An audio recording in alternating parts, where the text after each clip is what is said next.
तो periodic table में देखो ऐसा कहा गया कि भाई इतने सारे एटम्स हैं, उनको अपन कैसे स्टडी करें, तो क्या उनको किसी कॉमन प्रॉपर्टी के बेसिस पे ग्रुप में रखा जाता है। ठीक है, तो पीरियोडिक टेबल इस तरह से बनाई गई जिसमें ऐसा कहा गया कि जो एक ही ग्रुप में एटम्स आ रहे हैं उन सबकी प्रॉपर्टीज क्या होती है, सेम। सेम, है ना। अब वो प्रॉपर्टी सेम क्यों होती है वो अपन अभी आगे डिस्कस करेंगे, है ना।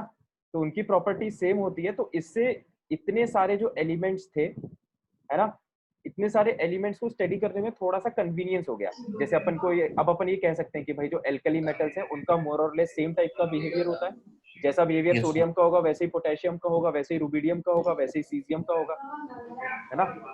सर। तो इस तरह से जो अपना कन्वीनियंस है वो थोड़ा सा बढ़ गया।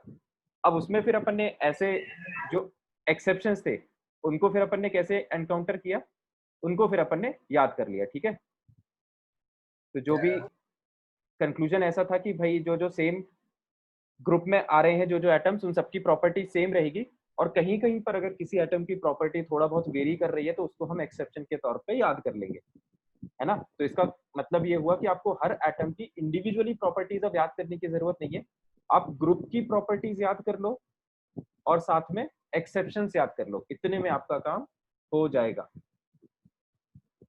बात समझ में आई पीरियोडिक टेबल से कन्वीनियंस कैसे हुई आगे केमिस्ट्री में एटम्स को यस डील सर। करने में, है ना।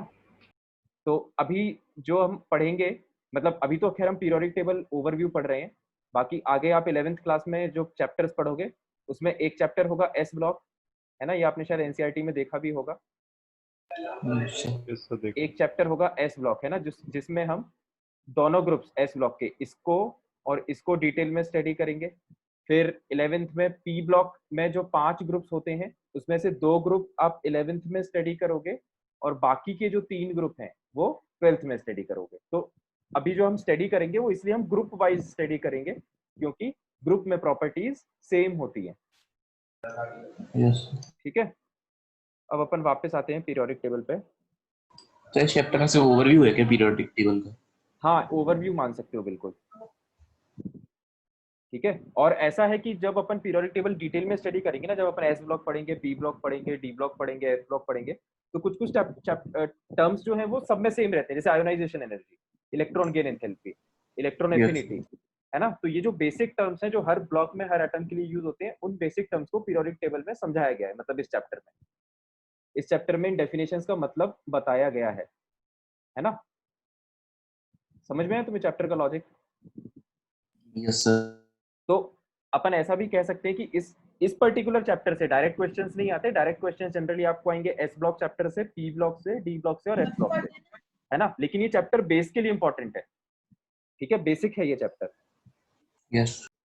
तो ठीक है, ये एटॉमिक नंबर के बेसिस पे पीरियोडिक टेबल को डिजाइन किया गया है, ये एक इंपॉर्टेंट बात है। बाकी एक्सपेरिमेंट काम का नहीं है, इसको हम इग्नोर कर सकते हैं। देखो मॉडर्न पीरियोडिक लॉ क्या कहता है, वही एटॉमिक नंबर के बेसिस पे, है ना। Physical and chemical properties of elements are periodic function of their atomic number. ये लाइन तो आपने 10वीं में भी पढ़ी होगी as it is, yes sir, same. है ना। Yes sir. फिर पीरियोडिसिटी, तो पीरियोडिसिटी का मतलब वही है कि अगर रिपीटेशन हो रहा है प्रॉपर्टीज में एलिमेंट्स के तो वो पीरियोडिसिटी है। The repetition of properties of elements after regular intervals when the elements are arranged in order of increasing atomic number, है ना। जब एलिमेंट्स को इंक्रीजिंग एटॉमिक नंबर के ऑर्डर में जमाते हो तो प्रॉपर्टीज में रिपीटेशन होता है जिसे पीरियोडिसिटी कहा जाता है। ठीक है, तो डेफिनेशन में किसी वर्ड में कुछ समझ ना आए तो पूछ लेना मुझसे, है ना। लैंग्वेज काफी सिंपल फॉर्म में लिखी हुई है। In a period the ultimate orbit remains same but the number of electrons gradually increases. एक पीरियड में ultimate orbit remains same, ultimate orbit का क्या मतलब है बताओ भाई। सेम ऑर्बिट में रहते हैं मतलब। हाँ अल्टीमेट शायद ऑर्बिट वही। मतलब होता है लास्ट ऑर्बिट, है ना। Number of orbit. Ultimate orbit मतलब होता है लास्ट ऑर्बिट। यस ठीक सर। है, जैसे फॉर एग्जांपल अगर हम सोडियम की बात करें तो सोडियम में 3 ऑर्बिट्स होते हैं, है ना। 281 इसका इलेक्ट्रॉनिक कॉन्फ़िगरेशन होता है, तो इसका जो अल्टीमेट ऑर्बिट होगा वो थर्ड ऑर्बिट होगा, right. n is equal to 3, है ना। तो इन अ पीरियड तो एक किसी भी एक पीरियड में अल्टीमेट ऑर्बिट रिमेन्स सेम, है ना, but the number of electrons gradually increases. जो अल्टीमेट ऑर्बिट है वो सेम रहता है। देखो मैं इस चीज को समझा देता हूँ। जैसे फॉर एग्जांपल यहाँ पर होता है हाइड्रोजन एटम, फिर यहाँ पे होता है हीलियम, है ना, यहाँ पे लिथियम, बेरिलियम, फिर यहाँ पे होता है boron, carbon, nitrogen, oxygen, chlorine, neon. Neon, है ना। तो ये इस तरह से पीरियोडिक टेबल के पहले दो पीरियड्स हमने बनाए हैं, है ना। ये पहला पीरियड है, ये दूसरा पीरियड है। तो जैसे कि हम ये बात कह रहे हैं, देखो इस लाइन को यहाँ कॉपी पेस्ट करते हैं पहले।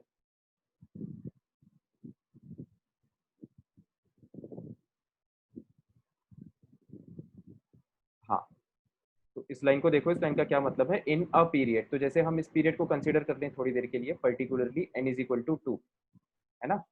This is second period, right. ये वाला जो पीरियड है ये सेकेंड पीरियड है। तो क्या कहा जा रहा है यहाँ पे, in a period the ultimate orbit remains same but the number of electrons gradually increases. Ultimate orbit remain same, है ना। अल्टीमेट ऑर्बिट का क्या मतलब है, फाइनल ऑर्बिट, लास्ट ऑफ। है ना, लास्ट ऑर्बिट, फाइनल ऑर्बिट। तो जैसे कोई भी एक एटम आप पकड़ लो इस पीरियड में, जैसे मान लो हमने बोरॉन को पकड़ लिया, है ना। तो बोरॉन में आप देखोगे बोरॉन का एटॉमिक नंबर कितना होता है, ह ही ली बी ब, मतलब 5। तो 1s2 2s2 2p1, ये अपन ने 5 इलेक्ट्रॉन्स इसमें भर दिए। तो आप देख सकते हो कि जो लास्ट ऑर्बिट है, अल्टीमेट ऑर्बिट कौन सा है, n इज इक्वल टू 2 वाला, है ना। तो ये है अल्टीमेट ऑर्बिट या फाइनल ऑर्बिट, ठीक है। तो अब जैसे आप बेरिलियम की बात करो, तो बेरिलियम में कॉन्फ़िगरेशन क्या आ जाएगा, 1s2 2s2, उसमें भी फाइनल ऑर्बिट हाँ। यही है, इसमें भी यही है ना। तो एक पीरियड में जो फाइनल ऑर्बिट रहता है वो सेम रहता है, ठीक है। और number of electrons gradually increases, तो इलेक्ट्रॉन जो है वो ग्रेजुअली इंक्रीज होते जाते हैं। जैसे लिथियम में 2s1 आएगा, बेरिलियम में कितना आएगा, 2s2। 2s2 तो देखते हर 2s3। आप लोग नोटिस कर सकते हो कि एक एक इलेक्ट्रॉन बढ़ते जा रहा है, 2s2 2p1, 2s2 2p2, ठीक है। तो अल्टीमेट ऑर्बिट में जैसे जैसे आप एक एक इलेक्ट्रॉन ऐड करते जाओगे, एक नया एटम सामने जनरेट होता जाएगा। बात समझ में आ रही है, सर एक डाउट है बताओ। सर, ऑर्बिटल्स के बेसिस पे नहीं करते सर क्लासीफाई? मतलब ऑर्बिटल्स के बेसिस पे जैसे कि क्लासिफाई बस मतलब, हाँ मतलब जैसे कि बस 2s2 ही देखा बस, मतलब आखिरी हम्म। ऑर्बिटल, ऐसा कुछ होता है क्या सर? पूछ रहा हूँ मतलब। नहीं नहीं नहीं, ऐसा नहीं होता। पीरियड्स के बेसिस पे, ऑर्बिट्स के बेसिस पे किया है ना। पीरियोडिक टेबल जो बनाई गई है वो ऑर्बिट्स के बेसिस पे बनाई गई है, ठीक है। Yes sir. ठीक है, तो ये उस लाइन का मतलब था, है ना। और इसी तरह से ग्रुप में क्या रहता है, आयुष क्या पूछा है कि सर इस चैप्टर के लिए एटॉमिक पढ़ना बैलेंस। पड़ेगा क्या, एटॉमिक हाँ, स्ट्रक्चर, बैलेंस हाँ। इलेक्ट्रॉन। थोड़ा थोड़ा यार, मतलब पता हो तो अच्छा है, बेटर रहेगा, मतलब अंडरस्टैंडिंग ज्यादा रहेगी नो डाउट, अगर एटॉमिक स्ट्रक्चर आपको पता है तो, ठीक है। नहीं पता तो फिर मुझसे पूछ लेना जहाँ पे जो नहीं समझ में आए, तो मैं उस टाइम पे वहाँ पे बता दूंगा, ठीक है आयुष। तो in a group the number of electrons in the ultimate orbit remain same but the value of n increases. अब देखो ग्रुप में क्या होता है, ये बातें खैर आप शेल लोगों बढ़ ने जाता है। हाँ 10th में भी पढ़ा होगा, बैलेंस जहाँ तक इलेक्ट्रॉन मेरे को सेम याद आ रहा रहते है। हैं। हाँ, number of valency electrons same रहते हैं, और क्या बढ़ जाता है, नंबर ऑफ ऑर्बिट्स ऑर्बिट, बढ़ जाते हैं, नंबर है ऑफ ना। ये ऑर्बिट्स। बेसिक बातें जो आपको पता होना चाहिए, जैसे हाइड्रोजन, लिथियम, सोडियम, पोटेशियम, ये सब सेम ग्रुप में है, ठीक है। तो जैसे इसका कॉन्फ़िगरेशन आएगा 1s1, इसका आएगा 1s2 2s1, इसका आएगा इसमें मैंने कुछ गलत लिख दिया क्या, 1s2 2s2, हाँ 1s2 2s1 सही तो लिखा है यार, एक मिनट, 1s2 2s1। फिर सोडियम का आएगा 1s2 1s2 2s2। 2s2 2p6 3s1। Potassium का क्या आएगा, इतना तो आएगा ही, 1s2 2s2 2p6 3s1 3s2 3p6 फिर 4s1, है ना।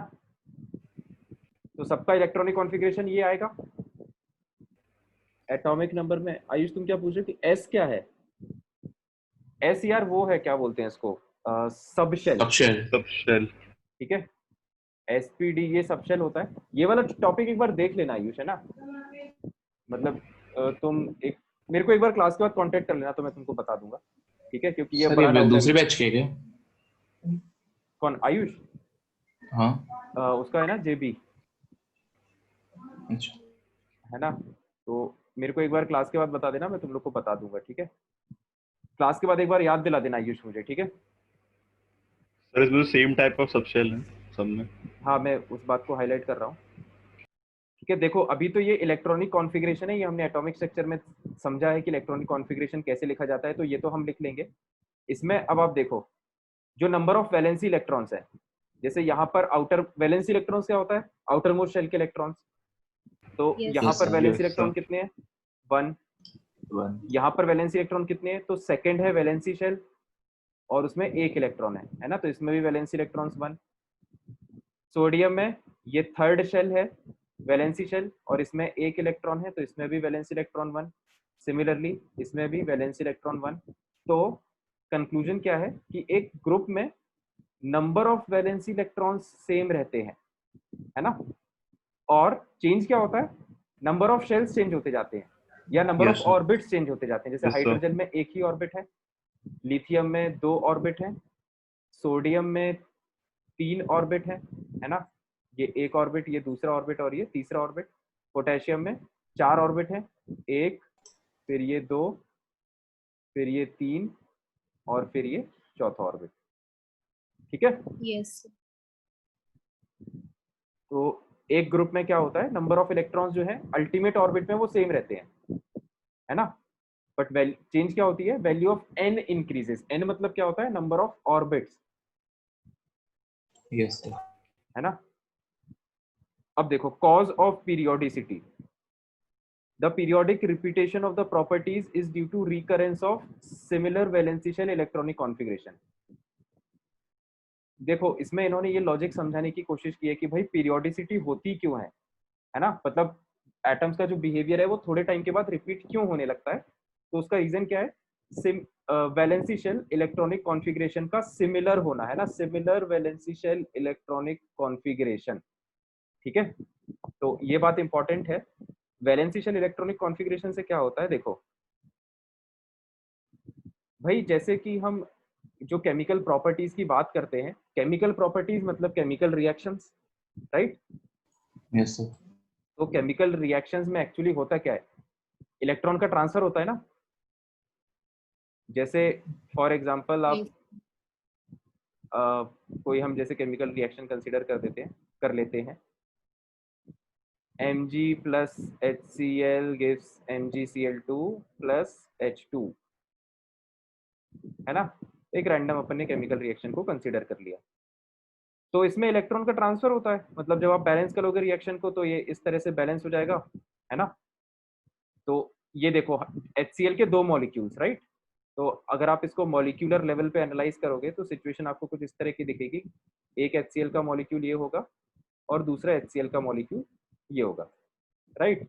तो अब ये रिएक्टेंट में HCl ऐसे दिख रहा है, मतलब हाइड्रोजन जो है वो यहाँ पे तो क्लोरीन से जुड़ा हुआ है, और जब वो प्रोडक्ट में जा रहा है तो वो एक हाइड्रोजन अपने ही तरह के दूसरे हाइड्रोजन एटम से जुड़ गया, Yes. है ना।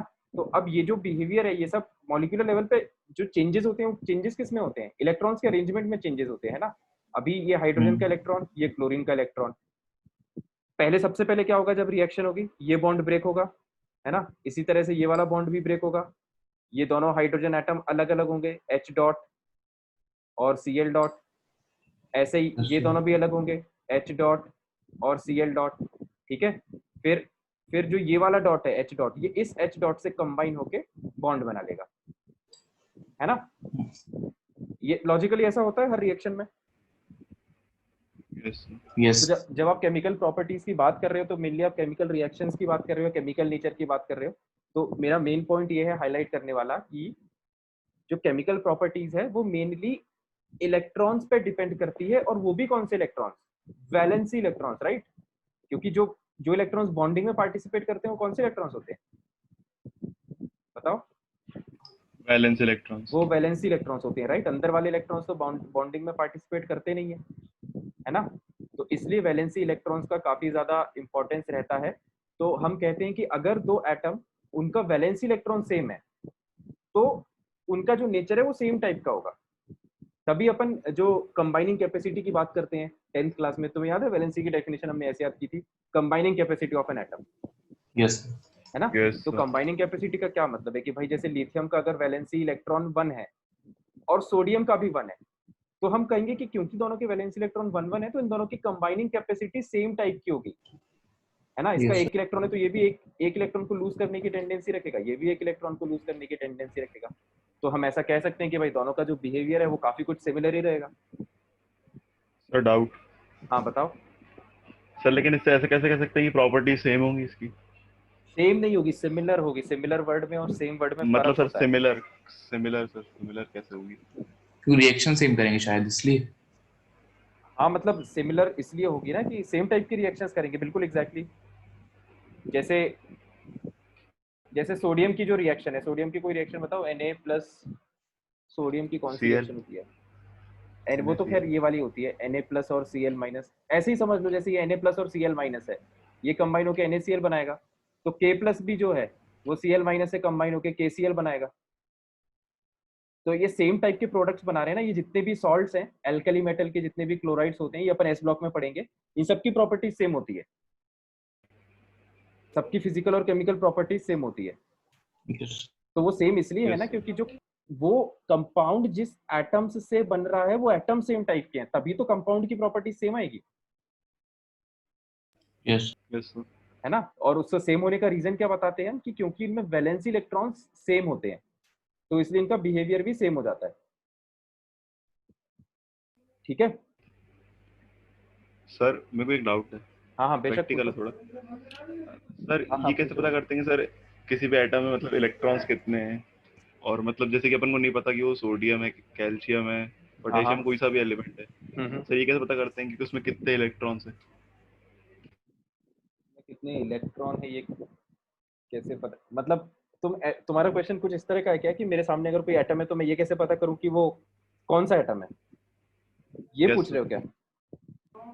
Yes sir. वो तो केमिकल रिएक्शन से पता चल जाता है ना। जैसे आपके पास कोई कंपाउंड है, उसकी रिएक्शंस करा के देख लो, इतनी सारी नॉन रिएक्शंस है। फॉर एग्जांपल जो पीओसी चैप्टर अपन ने पढ़ा था उसमें अपन आइडेंटिफिकेशन ही तो करते हैं,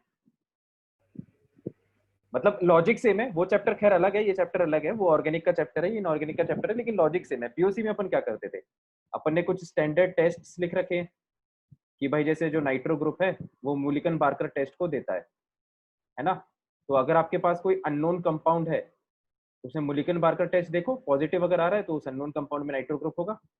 तो इस तरह से अपन ने स्टैंडर्डाइज कर रखी है ना चीजें। तो ऐसे ही जब अपन एस ब्लॉक पी ब्लॉक वगैरह पढ़ेंगे तो उसमें आपको स्टैंडर्ड रिएक्शंस उनके दिखेंगे कि भाई इसको जब इसमें मिलाते हैं तो ऐसा प्रेसिपिटेट जनरेट होता है, तो उससे समझ में आ जाता है कि ये वाला एटम ये है। ये तुम्हारे उस क्वेश्चन का आंसर था जहां पे तुम ये पूछे कि अपन को ये कैसे पता चलेगा कि कौन सा वो जो एटम है वो एक्चुअली क्या है। और कुछ भी क्वेश्चन यस है क्या सर। चंद्रभान? सर होंगे तो बता दूंगा। आयुष क्या पूछा है कि सर सेम वैलेंसी इलेक्ट्रॉन से सेम केमिकल प्रॉपर्टीज सिमिलर होंगी। हाँ वैलेंसी इलेक्ट्रॉन से प्रॉपर्टीज सिमिलर होती हैं, उसका लॉजिक अभी अपन ने डिस्कस कर लिया है ना। तो अब अपन आगे बढ़ते हैं। तो ये पीरियोडिसिटी का कारण है ना, similar valency electronic valency shell electronic configuration, right. अब आगे देखो, the modern periodic table consists of horizontal rows जिसको पीरियड कहा जाता है और वर्टिकल कॉलम्स को ग्रुप्स कहा जाता है। ठीक है, ये बात तो खैर पता ही है आप लोगों को भी। Periods, there are 7 period, 7 period होते हैं। आयुष क्या पूछ रहा है कि सर कौन सी प्रॉपर्टीज, फिजिकल या केमिकल? यार देखो, अगर केमिकल प्रॉपर्टीज वेरी कर रही है तो फिजिकल प्रॉपर्टी भी वेरी करेगी, मतलब ये होगा ही, है ना। अगर कोई सब्सटेंस केमिकली चेंज हो गया है तो फिजिकली तो चेंज हो जाएगा ना, मतलब उसका मास वगैरह चेंज हो जाएगा। फिजिकल प्रॉपर्टीज क्या होती है, मास होती है, डेंसिटी होती है, वॉल्यूम होती है। तो अगर सब्सटेंस का केमिकल कॉम्पोजिशन चेंज हो गया तो फिजिकली भी चेंज हो जाएगा वो,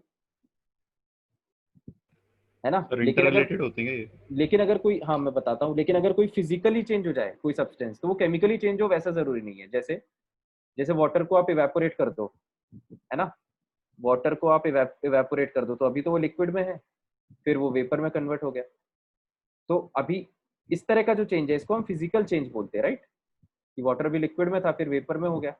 तो अभी केमिकल बॉन्ड्स तो सेम ही है ना।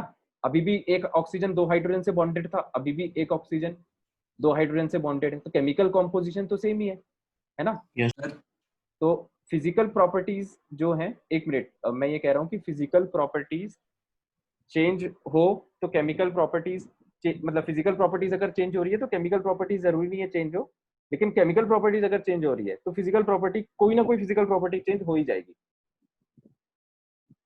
ठीक है। Yes sir. जैसे एक मिनट रुको, और मैं इसको एक और एग्जांपल से सपोर्ट कर देता हूँ कि जैसे यहाँ पर हाइड्रोजन जो है वो एसिड के फॉर्म में है। एसिड जनरली रूम टेम्परेचर पे लिक्विड होता है, यहाँ पर हाइड्रोजन गैस के फॉर्म में चला गया, राइट। तो आप देख सकते हो यहाँ पे हाइड्रोजन का केमिकल कॉम्पोजिशन चेंज हुआ है, हाइड्रोजन क्लोरीन से बॉन्डेड था, हाइड्रोजन हाइड्रोजन से बॉन्डेड है, तो केमिकली हाइड्रोजन में चेंज तो आया है, फिजिकली भी चेंज आया है ना। हाइड्रोजन हाइड्रोजन यहाँ पे किसके, लिक्विड के फॉर्म में HCl, हाइड्रोजन यहाँ पे गैस के फॉर्म में H2। समझ में आया आयुष?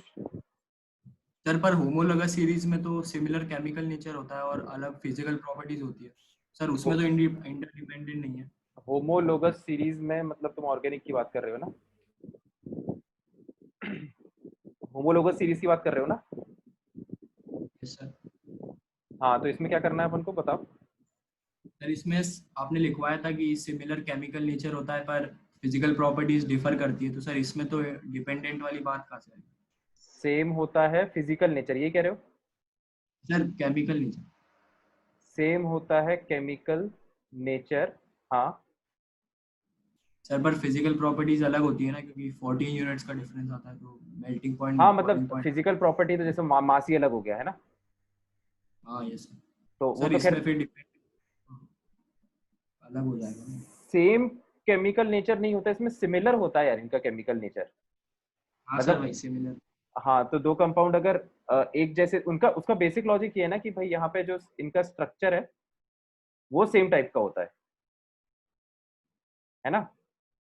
सब में, इसमें भी सारे में, मीथेन में भी सिंगल बॉन्ड्स हैं, और ये जो मैं इथेन बना रहा हूँ इसमें भी सारे बॉन्ड सिंगल ही हैं, तो इनका जो रिएक्शन का पैटर्न है वो सेम रहेगा।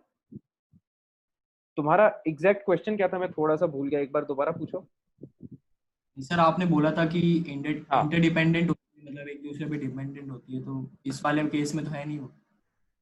इस वाले केस में नहीं है, मतलब तुम ये कह रहे हो कि यहाँ पर जैसे अपन ने ये लिखा है कि same physical, sorry same chemical properties हैं, मतलब सिमिलर केमिकल प्रॉपर्टीज हैं और फिजिकल प्रॉपर्टीज डिफरेंट है ना। तो तुम ये कहना चाह रहे हो कि सिमिलर केमिकल प्रॉपर्टीज हो तो फिजिकल प्रॉपर्टीज भी सेम होना चाहिए, ऐसा। सर आपने जैसे बोला था कि अगर केमिकल सेम है तो फिजिकल भी सेम ही होगी। केमिकल प्रॉपर्टीज अगर सेम है तो फिजिकल भी सेम होगी, सिमिलर होगी यार, मतलब एग्जैक्टली सेम तो नहीं होगी। अब जैसे ये वाला एग्जांपल है तो यहाँ पे मासेस में तो डिफरेंस आ रहा है ना, हाँ यस सर। तो ऐसा है। सब क्लियर हो गया, और कोई डाउट तो नहीं है, नहीं तो मैं और एक्सप्लेन करूँ। सर नहीं आपने तो सर ये बोला था ना कि अगर केमिकल प्रॉपर्टीज चेंज होंगी तो फिजिकल प्रॉपर्टीज चेंज होंगी, है ना?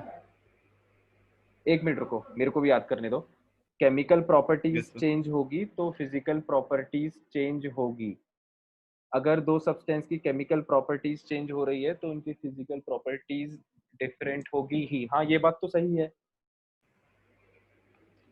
सर लेकिन सर आयुष यहाँ पे बोल रहा है कि मतलब पहले से ही कोई कंपाउंड एक है। मिनट रुको, इस बात को अपन लिख लेते हैं ना, ताकि अपने जो स्टेटमेंट्स है वो मिक्स ना हो।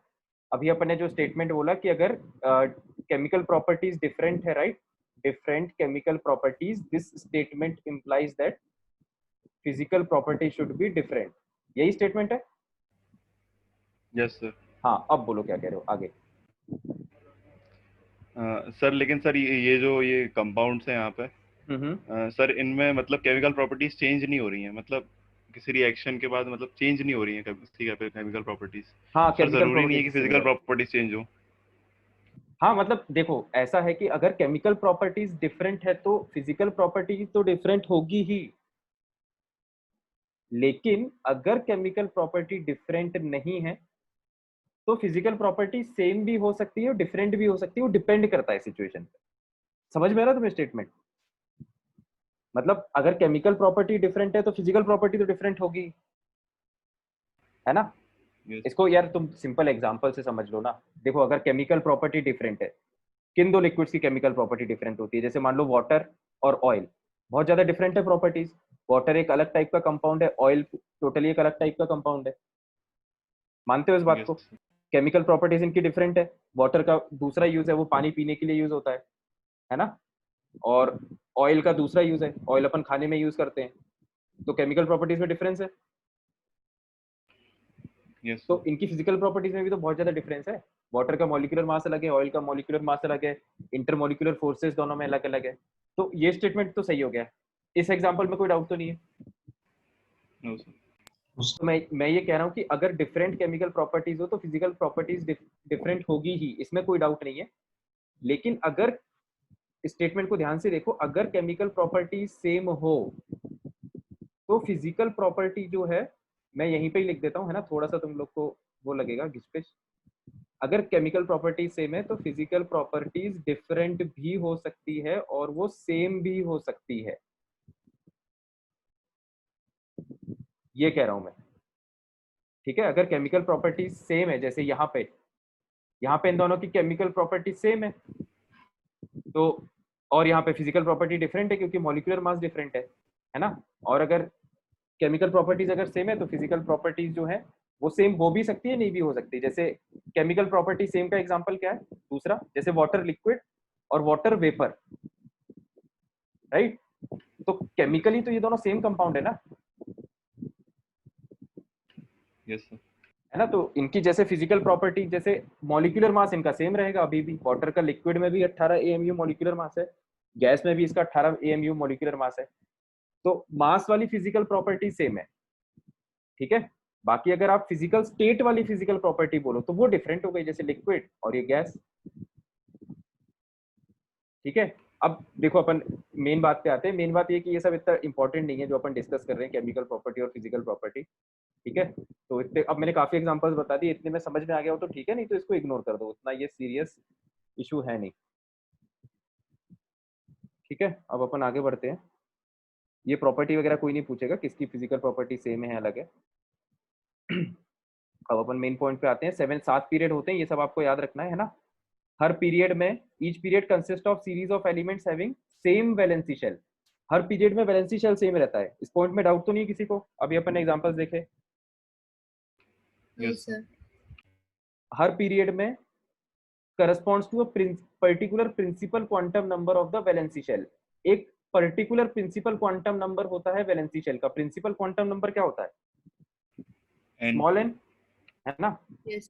तो जैसे अपन ने यहाँ पे एग्जांपल देखा था, वो सबसे स्टार्टिंग में जो एग्जांपल देखा था ये वाला, तो इसमें अपन को ये बात पता है कि जो वैलेंसी शेल है वो n इज इक्वल टू 2 है, तो n इज इक्वल टू 2 ही प्रिंसिपल क्वांटम नंबर है इस पूरे पीरियड के लिए। तो इस पूरे पीरियड में प्रिंसिपल क्वांटम नंबर सेम रहेगा, है ना? मतलब वही बात है, उसी को घुमा फिरा के कह रहे हैं, बात वही है,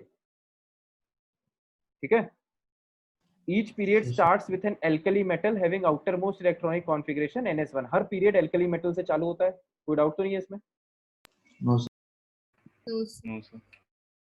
Each period ends with a noble gas। हर पीरियड जो है वो नोबल गैस पे जाके खत्म होता है। Yes sir. Yes sir. हाँ मतलब आयुष वो फर्स्ट वो एक्सेप्शन है हाइड्रोजन वाला, ठीक है। अभी अपन ये जनरल प्रॉपर्टीज की बात कर रहे हैं। तो सर हाइड्रोजन को सबसे ऊपर रखते हैं ना सर, वो किसी हाँ पीरियड में थोड़ा ना आता शायद तब। ये होता है हाइड्रोजन, है ना? ये आपको पीरियोडिक टेबल दिख रही होगी यहाँ पे, थोड़ा सा मिनिमाइज कर देता हूँ, ठीक है। तो इसमें हाइड्रोजन को अलग पोजीशन दी गई है, मतलब इसको वैसे दिखाने के लिए ऐसा दिखता है कि ये फर्स्ट ग्रुप में है, लेकिन इसको एक्सप्लेन करने के तौर पे ऐसा कहा जाता है कि इसको हमने पीरियोडिक टेबल से अलग ऊपर कोने में रखा हुआ है, ठीक है। Yes sir. क्योंकि इसका हाइड्रोजन का जो बिहेवियर है वो लिथियम सोडियम पोटेशियम जैसा नहीं होता, है ना। तो हाइड्रोजन को अपन Yes. एल्कली मेटल नहीं बोलते हैं। Hydrogen is a part of first group, this is a correct statement, but hydrogen is not an alkali metal, है ना। Yes. Yes sir. तो ये कुछ बातें हैं जो जिन पे ध्यान दे सकते हो। एक मिनट यार, मैंने क्या ओपन कर दिया, व्हाइट बोर्ड। तो वापस उस पॉइंट पे आते हैं जहाँ पे हम थे। तो ये आसान सी चीजें हैं, तुम्हें जल्दी जल्दी समझ में आ जाएंगी अभी। तो ईच पीरियड स्टार्ट्स विद तो द 10th फिलिंग। की है। हाँ हाँ, 10th की चीजें हैं ये। हर पीरियड जो है उसमें एक नया शेल फिल होना स्टार्ट हो जाता है। इस बात से एग्री करते हो सब लोग? Yes sir. मतलब जो सेकंड Yes. पीरियड है उसमें सेकंड शेल फिल हो रहा होगा, फिर जो थर्ड पीरियड है उसमें थर्ड शेल स्टार्ट हो जाता है, राइट। Yes sir. ये सब सिंपल स्टेटमेंट्स हैं जो आप ऑब्जर्व कर सकते हो। जैसे मान लो अपन ने सेकंड पीरियड स्टार्ट किया, तो सेकंड पीरियड में ये देखो 2s1, मतलब सेकंड पीरियड में पहला इलेक्ट्रॉन गया, सेकंड शेल में पहला इलेक्ट्रॉन गया पहले एटम में, है ना। तो हर पीरियड के स्टार्टिंग का जो एटम होता है उसी से एक नया जो ऑर्बिट है वो चालू हो जाता है, राइट। फिर आगे देखते हैं आगे के पॉइंट्स क्या कहते हैं। The number of elements in each period is twice the number of atomic orbitals available in shell that is being filled, है ना। इसका ये मतलब है कि भाई एक पीरियड में जितने एटॉमिक ऑर्बिटल्स होंगे, है ना, उसके उसके डबल होंगे नंबर ऑफ एलिमेंट्स। तो ये बात तो लॉजिकल भी है। जैसे अपन मान लो सेकेंड पीरियड की बात करें, ऑर्बिटल ऑर्बिटल आयुष, ये तुम्हें वही एटॉमिक स्ट्रक्चर देखना पड़ेगा इसके लिए, तो ये मैं तुमको क्लास के बाद बता दूंगा, है ना। अभी अपन वो ऑर्बिटल का डिस्कशन यहाँ पे नहीं निकाल सकते, तो बहुत बड़ा लेक्चर हो जाएगा, ठीक है। तो क्या बात कह रहा था मैं, बात ही भूल गया यार मैं, एक सेकंड रुको देख लेता हूँ दोबारा। हाँ, नंबर ऑफ एलिमेंट जो है वो ट्वाइस होते हैं। तो इस बात को देखो कि जैसे मान लो आप सेकेंड पीरियड की बात कर रहे हो, है ना। सेकेंड पीरियड की अगर आप बात कर रहे हो तो सेकेंड पीरियड में 4 ऑर्बिटल्स होते हैं। देखो जो जेबी के स्टूडेंट्स हैं जिनको बीच बीच के कुछ टर्म समझ में नहीं आ रहे, उनके लिए मेरा ये सजेशन है कि मैं आपको क्लास के बाद एक बार बता दूंगा कि आप कौन सा वीडियो देख लो, है ना। उस वीडियो को देख लेना, उसके बाद फिर आपको ये लेक्चर पूरा समझ में जाएगा। चाहो तो फिर इस लेक्चर को दोबारा देख लेना उसके बाद, राइट। तो मैं ये कह रहा था कि जैसे ये सेकेंड पीरियड है ना, ये वाला जो पीरियड है ये सेकेंड पीरियड है। तो सेकेंड पीरियड में 2s2 2p6, मतलब सेकेंड पीरियड में 2s का एक डब्बा होता है और 2p के 3 डब्बे होते हैं जिनमें 6 इलेक्ट्रॉन्स आते हैं, राइट। तो एक Yes. डब्बा एक ऑर्बिटल को रिप्रेजेंट करता है। Yes sir. तो सेकेंड ऑर्बिट में 4 डब्बे हैं, मतलब 4 ऑर्बिटल्स हैं। तो 4 ऑर्बिटल्स में 8 इलेक्ट्रॉन्स आएंगे, है ना। इसका मतलब 8 इलेक्ट्रॉन्स का मतलब 8 अलग अलग एटम्स आ जाएंगे। तो ये एटम्स गिन लो, ये 2 और ये 6, 8। एग्री करते हो ना इस बात से? क्योंकि जैसे ही आप एक इलेक्ट्रॉन ऐड करते हो वैलेंसी शेल में, करस्पॉन्डिंगली एक एटम जनरेट हो जाता है ना। जैसे जैसे आपने 2s में पहला इलेक्ट्रॉन डाला, 2s1 ये हो गया लिथियम, 2s2 बेरिलियम, फिर 2s2 2p1 ये हो गया बोरॉन, है ना। फिर 2p2 ये हो गया कार्बन, ठीक है। तो जैसे जैसे आप एक एक इलेक्ट्रॉन ऐड करते जा रहे हो, आप एक एक एटम आपको करस्पॉन्डिंगली उस पीरियड का मिलते जा रहा है। तो सीधी सी बात है भाई, एक डब्बे में जब 2 इलेक्ट्रॉन आते हैं तो इसका मतलब एक ऑर्बिटल के करस्पॉन्डिंग आपको 2 एटम्स मिल जाएंगे।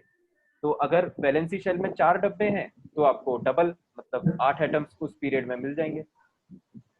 सर 8 एटम्स पीरियड में मिल जाएंगे मतलब? अरे मतलब इस पीरियड में 8 एटम होंगे भाई, ये जो सेकंड पीरियड है ना हाँ। इसमें 8 एटम होंगे ना। ये 8 जैसे एटम इस वाले, हाँ, ये 8 एटम तुमको दिख रहा है ना। अच्छा ठीक है 8 एटम, ओके। 8 एटम में 8 इलेक्ट्रॉन समझ रहा। मतलब हर एक नए इलेक्ट्रॉन की एडिशन के करस्पॉन्डिंग आपको एक नया एटम मिलता हाँ सर समझ गए। है ना। तो वैलेंसी शेल में जैसे ही आपने अभी 2s1 लिथियम है, जैसे ही इसमें एक इलेक्ट्रॉन जोड़ दिया तो बेरिलियम मिल गया, फिर एक इलेक्ट्रॉन जोड़ा तो बोरॉन मिल गया। अब बात ये कि भाई एक पीरियड में फिक्स क्या रहता है, वैलेंसी शेल फिक्स रहता है ना। तो Yes, sir. जब तक वैलेंसी शेल पूरा भरेगा नहीं तब तक आपको उस पीरियड का अलग मतलब दूसरा एटम मिलते रहेगा। Yes. तो इसीलिए ऐसा कहा गया है कि भाई आप वैलेंसी शेल को पूरा भर दो, उसमें गिन लो कितने इलेक्ट्रॉन्स है, जितने इलेक्ट्रॉन्स होंगे उतने एटम्स आपको उस पीरियड में मिलेंगे, है ना। Yes. अब नंबर ऑफ इलेक्ट्रॉन्स और ऑर्बिटल्स में क्या रिलेशन होता है कि एक ऑर्बिटल में 2 इलेक्ट्रॉन होते हैं, तो अगर नंबर ऑफ इलेक्ट्रॉन्स 8 है तो नंबर ऑफ ऑर्बिटल्स 4 होंगे, इसलिए इन्होंने वो लाइन लिख दी है। अब लाइन का मतलब समझ में आया? दोबारा ये लाइन पढ़ के देखो, the number of elements in each period is twice the number of atomic orbitals available in that shell. Last shell बोलना चाहिए ना? हाँ लास्ट शेल बोलना चाहिए था वैसे, लेकिन ठीक है चलता है इतना तो। समझ गए? Yes. तो इन्होंने बाकी ये एग्जांपल वगैरह बताया है, जैसे कि नीचे वाला एग्जांपल देख लेते हैं अपन। थर्ड पीरियड जो है हैविंग ओनली 8 एलिमेंट्स, तो filling of electrons takes place in the third shell, है ना। जब इलेक्ट्रॉन्स की फिलिंग हम थर्ड शेल में करते हैं तो उसके लिए n इज इक्वल टू 3 और l की वैल्यू 0 1 2 होती है। तो थर्ड शेल में आपको ये बेसिकली 3 सब शेल्स मिलेंगे, 3s 3p 3d। Agreed? Yes, sir. Yes. तो थर्ड शेल में जो टोटल नंबर ऑफ ऑर्बिटल्स हैं वो 9 होंगे, तो इसमें अपन 18 एटम्स अपन को थर्ड पीरियड में मिल सकते हैं। सर तो इम्पोर्टेंट नहीं लग रहा, मतलब ये तो भरेंगे तब पता चल जाएगा ना। हाँ ये तो जब तुम भरोगे तो पता चल जाएगा, ऑफ कोर्स बिल्कुल सही बात है तुम्हारी। तो ठीक है, तुमको समझ में आ गया तो ठीक है, नहीं तो अपन इसको स्किप भी कर सकते हैं। देखो अब ग्रुप्स पे आ जाओ, तो देयर आर 18 ग्रुप्स, है ना। 18 ग्रुप्स होते हैं, ये बात याद रख लेना, 7 पीरियड होते हैं, 18 ग्रुप होते हैं, राइट। सर एक डाउट है पूछो। सर, n इक्वल टू 7 में 32 कैसे आएंगे? सर n इक्वल टू 7 में तो बहुत ज्यादा हो जाएंगे ना सर, SPDF के भी आगे चले जाएंगे। Yes sir. Number of elements नहीं, तो अपन ने जो एटम्स पढ़े हैं वो उसमें अपन ने पढ़ा है कि सिर्फ f सब शेल तक ही होता है। Yes sir. सर लेकिन है ना? आपने बताया था ना कि SPDF के आगे भी निकल सकता है वो। यार वो 7 हाइपोथेटिकली अलग- मतलब एडवांस एटॉमिक स्ट्रक्चर में ये सब बोलते तो हैं कि SPDF के आगे भी ऑर्बिटल्स होते हैं, लेकिन वो सब हाइपोथेटिकल है यार। हाइपोथेटिकल वो इसलिए है क्योंकि अगर वो सब ऑर्बिटल्स होते हैं तो उसको फिर पीरियोडिक टेबल में दिखाओ ना, फिर आप पीरियोडिक टेबल इस फॉर्म में क्यों दिखाते हो? बात सर समझ में उनकी आ थोड़ी रही है? गलत जैसे हो मान लो, जाएगी ना सर, जैसे मान इसलिए। लो SPDF, उसके बाद F के बाद जैसे मान लो अपन GH की बात कर रहे हैं, GHI, यस तो सर। तो वो GHI ब्लॉक फिर है कहाँ पे? पहली बात। और दूसरी बात ये है कि मेन बात ये है ना कि हो सकता है वो ब्लॉक्स हों भी, लेकिन अभी तक उतने एटम्स डिस्कवर ही नहीं हुए ना कि उन ब्लॉक्स को बनाने की Yes, जरूरत पड़े। बात समझ में आ रही है? Yes sir. मतलब ये फ्यूचरिस्टिक बात हो गई थोड़ी, कि अगर फ्यूचर में बहुत और भी ज्यादा नए एटम्स डिस्कवर हो गए तो हम उनको कहाँ पे रखेंगे, तो उसके लिए उन्होंने वो स्कोप छोड़ा हुआ है कि तो फिर हम और नए ब्लॉक्स में या नए सब शेल्स में आगे रिसर्च करेंगे। होता फोर्थ होगा और कि फिफ्थ नहीं होगा पीरियड वो तक ऐसा कुछ कॉन्क्रीट कंक्लूजन नहीं है इस चीज का। Sir n is equal to 4 और 5 तक की जरूरत पड़ती ना सब को। n इज इक्वल टू 4 मतलब n इज इक्वल टू 4 मतलब तो फोर्थ पीरियड हुआ। हाँ मतलब Yes. कहाँ तक के एटम की जरूरत पड़ती है अपन को? ये जितने दिख रहे हैं पीरियोडिक टेबल में, कितना दिख रहा है आपको? 118, बस इतने में काम हो जाता है अपना। नहीं नहीं, हाँ। एग्जाम के लिए। एग्जाम के लिए तो देख, मतलब एग्जाम के लिए अपन को पीरियोडिक टेबल की समझ होना चाहिए। सर तुम्हारा डाउट है। क्वेश्चन एग्जैक्टली क्या है संकेत? थोड़ा सा और एग्जैक्टली मतलब कहाँ तक के अपन को याद होना चाहिए? मतलब याद क्या? तुम क्या चीज याद करना चाह रहे हो? तुम एटॉमिक नंबर याद करना चाह रहे एलिमेंट्स। हो? एलिमेंट्स। एलिमेंट मतलब उसके बारे में इंफॉर्मेशन? हाँ। देखो ऐसा है कि वो तो अपन को सारे एटम्स याद हो जाएंगे, इसीलिए क्योंकि जब अपन एस ब्लॉक चैप्टर पढ़ेंगे तो उसमें अपन ग्रुप वाइज स्टडी करेंगे ना। Yes sir. तो भाई जो प्रॉपर्टी सोडियम की होगी वही प्रॉपर्टी सीजियम की, फ्रांसियम की होगी। तो जब आपने एक ग्रुप स्टडी कर लिया तो उस ग्रुप के आपने सारे एटम्स स्टडी कर लिए ना, तो जब अपन पीरियोडिक टेबल पूरी अच्छे से पढ़ लेंगे तो आपको सारे एटम्स की जानकारी हो जाएगी, है ना। बाकी जैसे ये जो लास्ट वाला ग्रुप है इस पे अपन को ध्यान नहीं देना होता है ना, इसके क्वेश्चन नहीं आते जनरली। अगर क्वेश्चंस आते हैं तो लास्ट ग्रुप को छोड़ के जो आपको ऊपर के एटम्स दिख रहे हैं ना, लास्ट ग्रुप Yes, बोल sir. रहा हूँ मैं, सॉरी, लास्ट पीरियड जो मैंने हाईलाइट कर रखा है, लास्ट पीरियड को छोड़ के जो आपको ऊपर के एटम्स दिख रहे हैं जनरली वो ही क्वेश्चंस में आते हैं। है ना। लास्ट वाले पीरियड के कभी आपको क्वेश्चन नहीं दिखेंगे। Yes sir. बाकी अभी जब सर अपन डाउट चैप्टर्स डिटेल में पढ़ेंगे तो तुमको समझ में आ जाएगा क्वेश्चन कैसे आते हैं कैसे नहीं, वो मैं उस टाइम बताते जाऊंगा क्या इंपॉर्टेंट है क्या नहीं है, वो सब फ्यूचरिस्टिक बातें हैं। वो पूछो Chandrabhan. Sir n equals to 5 या 6 तक सर पूरे भर जाएंगे ना इलेक्ट्रॉन, मतलब जितने एलिमेंट्स अपने हैं अभी तक अपने डिस्कवर किए। n इज इक्वल टू 7 तक भर जाएंगे। 7th पीरियड इसलिए तो अपन पढ़ा है, 7 पीरियड होते हैं, ये देखो ना, n इज इक्वल टू 7 तक भर दिया इन्होंने। ये 7वां पीरियड है, ये वाला जो सबसे नीचे वाला है। एफ तक भर जाएगा पूरा। हाँ f भी भर जाएगा। अभी f आएगा जब मैं समझाऊंगा कि f जो है वो यहाँ बीच में आता है, लेंथिनम और एक्टिनम के बीच में। तुम्हारा डाउट क्लियर हो गया चंद्रभान जो था। n इज इक्वल टू 7 में नंबर ऑफ एलिमेंट्स 32 होते हैं, है ना। वो 32 इसीलिए होते हैं क्योंकि f ब्लॉक तक ही डिस्कवर हुआ है, g और h डिस्कवर नहीं हुआ। मतलब ऐसा है कि जैसे अगर 7 ऑर्बिट हैं, मतलब जितने ऑर्बिट होते हैं, जो ऑर्बिट का नंबर होता है उसमें उतने सबशेल्स होने चाहिए। ये बात अपन एटॉमिक स्ट्रक्चर में पढ़ी है। Yes sir. जैसे मान लो n इज इक्वल टू 1 मतलब फर्स्ट ऑर्बिट, तो उसमें एक सबशेल होगा s। एस। सेकेंड ऑर्बिट में 2 सबशेल होंगे s और p। थर्ड ऑर्बिट में 3 सबशेल होंगे s p और d। तो इसी तरह से जो 7वां ऑर्बिट है, अगर उसमें 7 सबशेल्स होते तो फिर उसमें वो नंबर बहुत ज्यादा आता चंद्रभान जो तुम बोल रहे हो। लेकिन वो बहुत ज्यादा इसलिए नहीं आता क्योंकि हम 4 ही सबशेल्स कंसीडर करते हैं, s p d और f।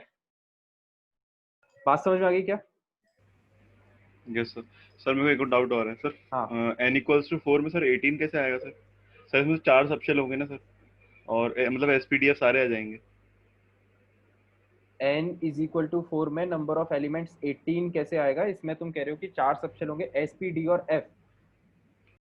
Yes sir. सर तो फिर 32 ही हो तो जाएंगे उसमें ना एलिमेंट्स तो। अरे एक्चुअली देखो ऐसा है कि ये जो 4th पीरियड है ना, ये वाला है 4th पीरियड जिसमें तुम्हें दिख रहा है हाईलाइट जो किया हुआ है, पोटेशियम कैल्शियम, है ना। तो यस इलेक्ट्रॉन जब 4th पीरियड में जाता है, रुको मैं इस बात को यहाँ पे पेज पे एक्सप्लेन कर देता हूँ। यहाँ पे देखो क्या लिखा हुआ है, n इज इक्वल टू 4 में नंबर ऑफ इलेक्ट्रॉन्स 18, है ना।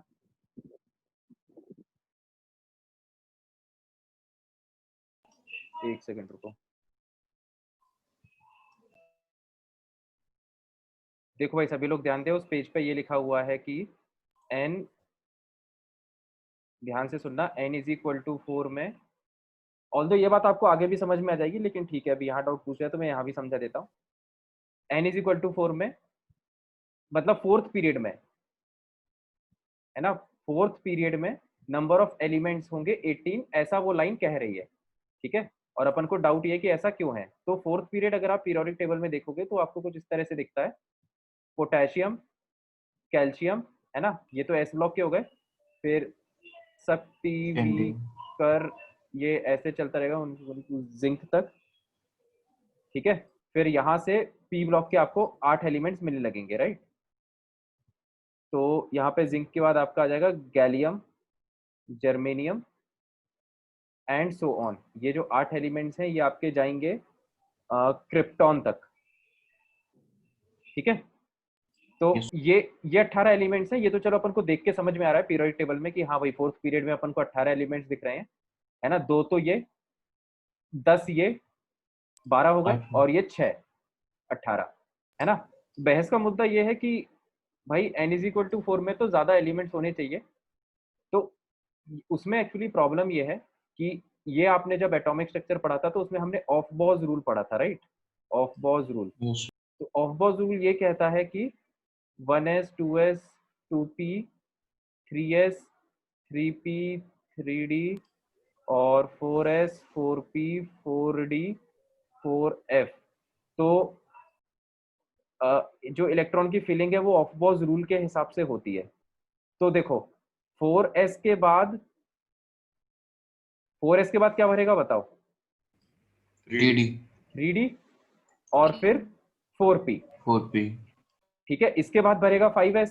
तो अब प्रॉब्लम ये है, हाँ। ध्यान से सुनना, ये अच्छा क्वेश्चन है।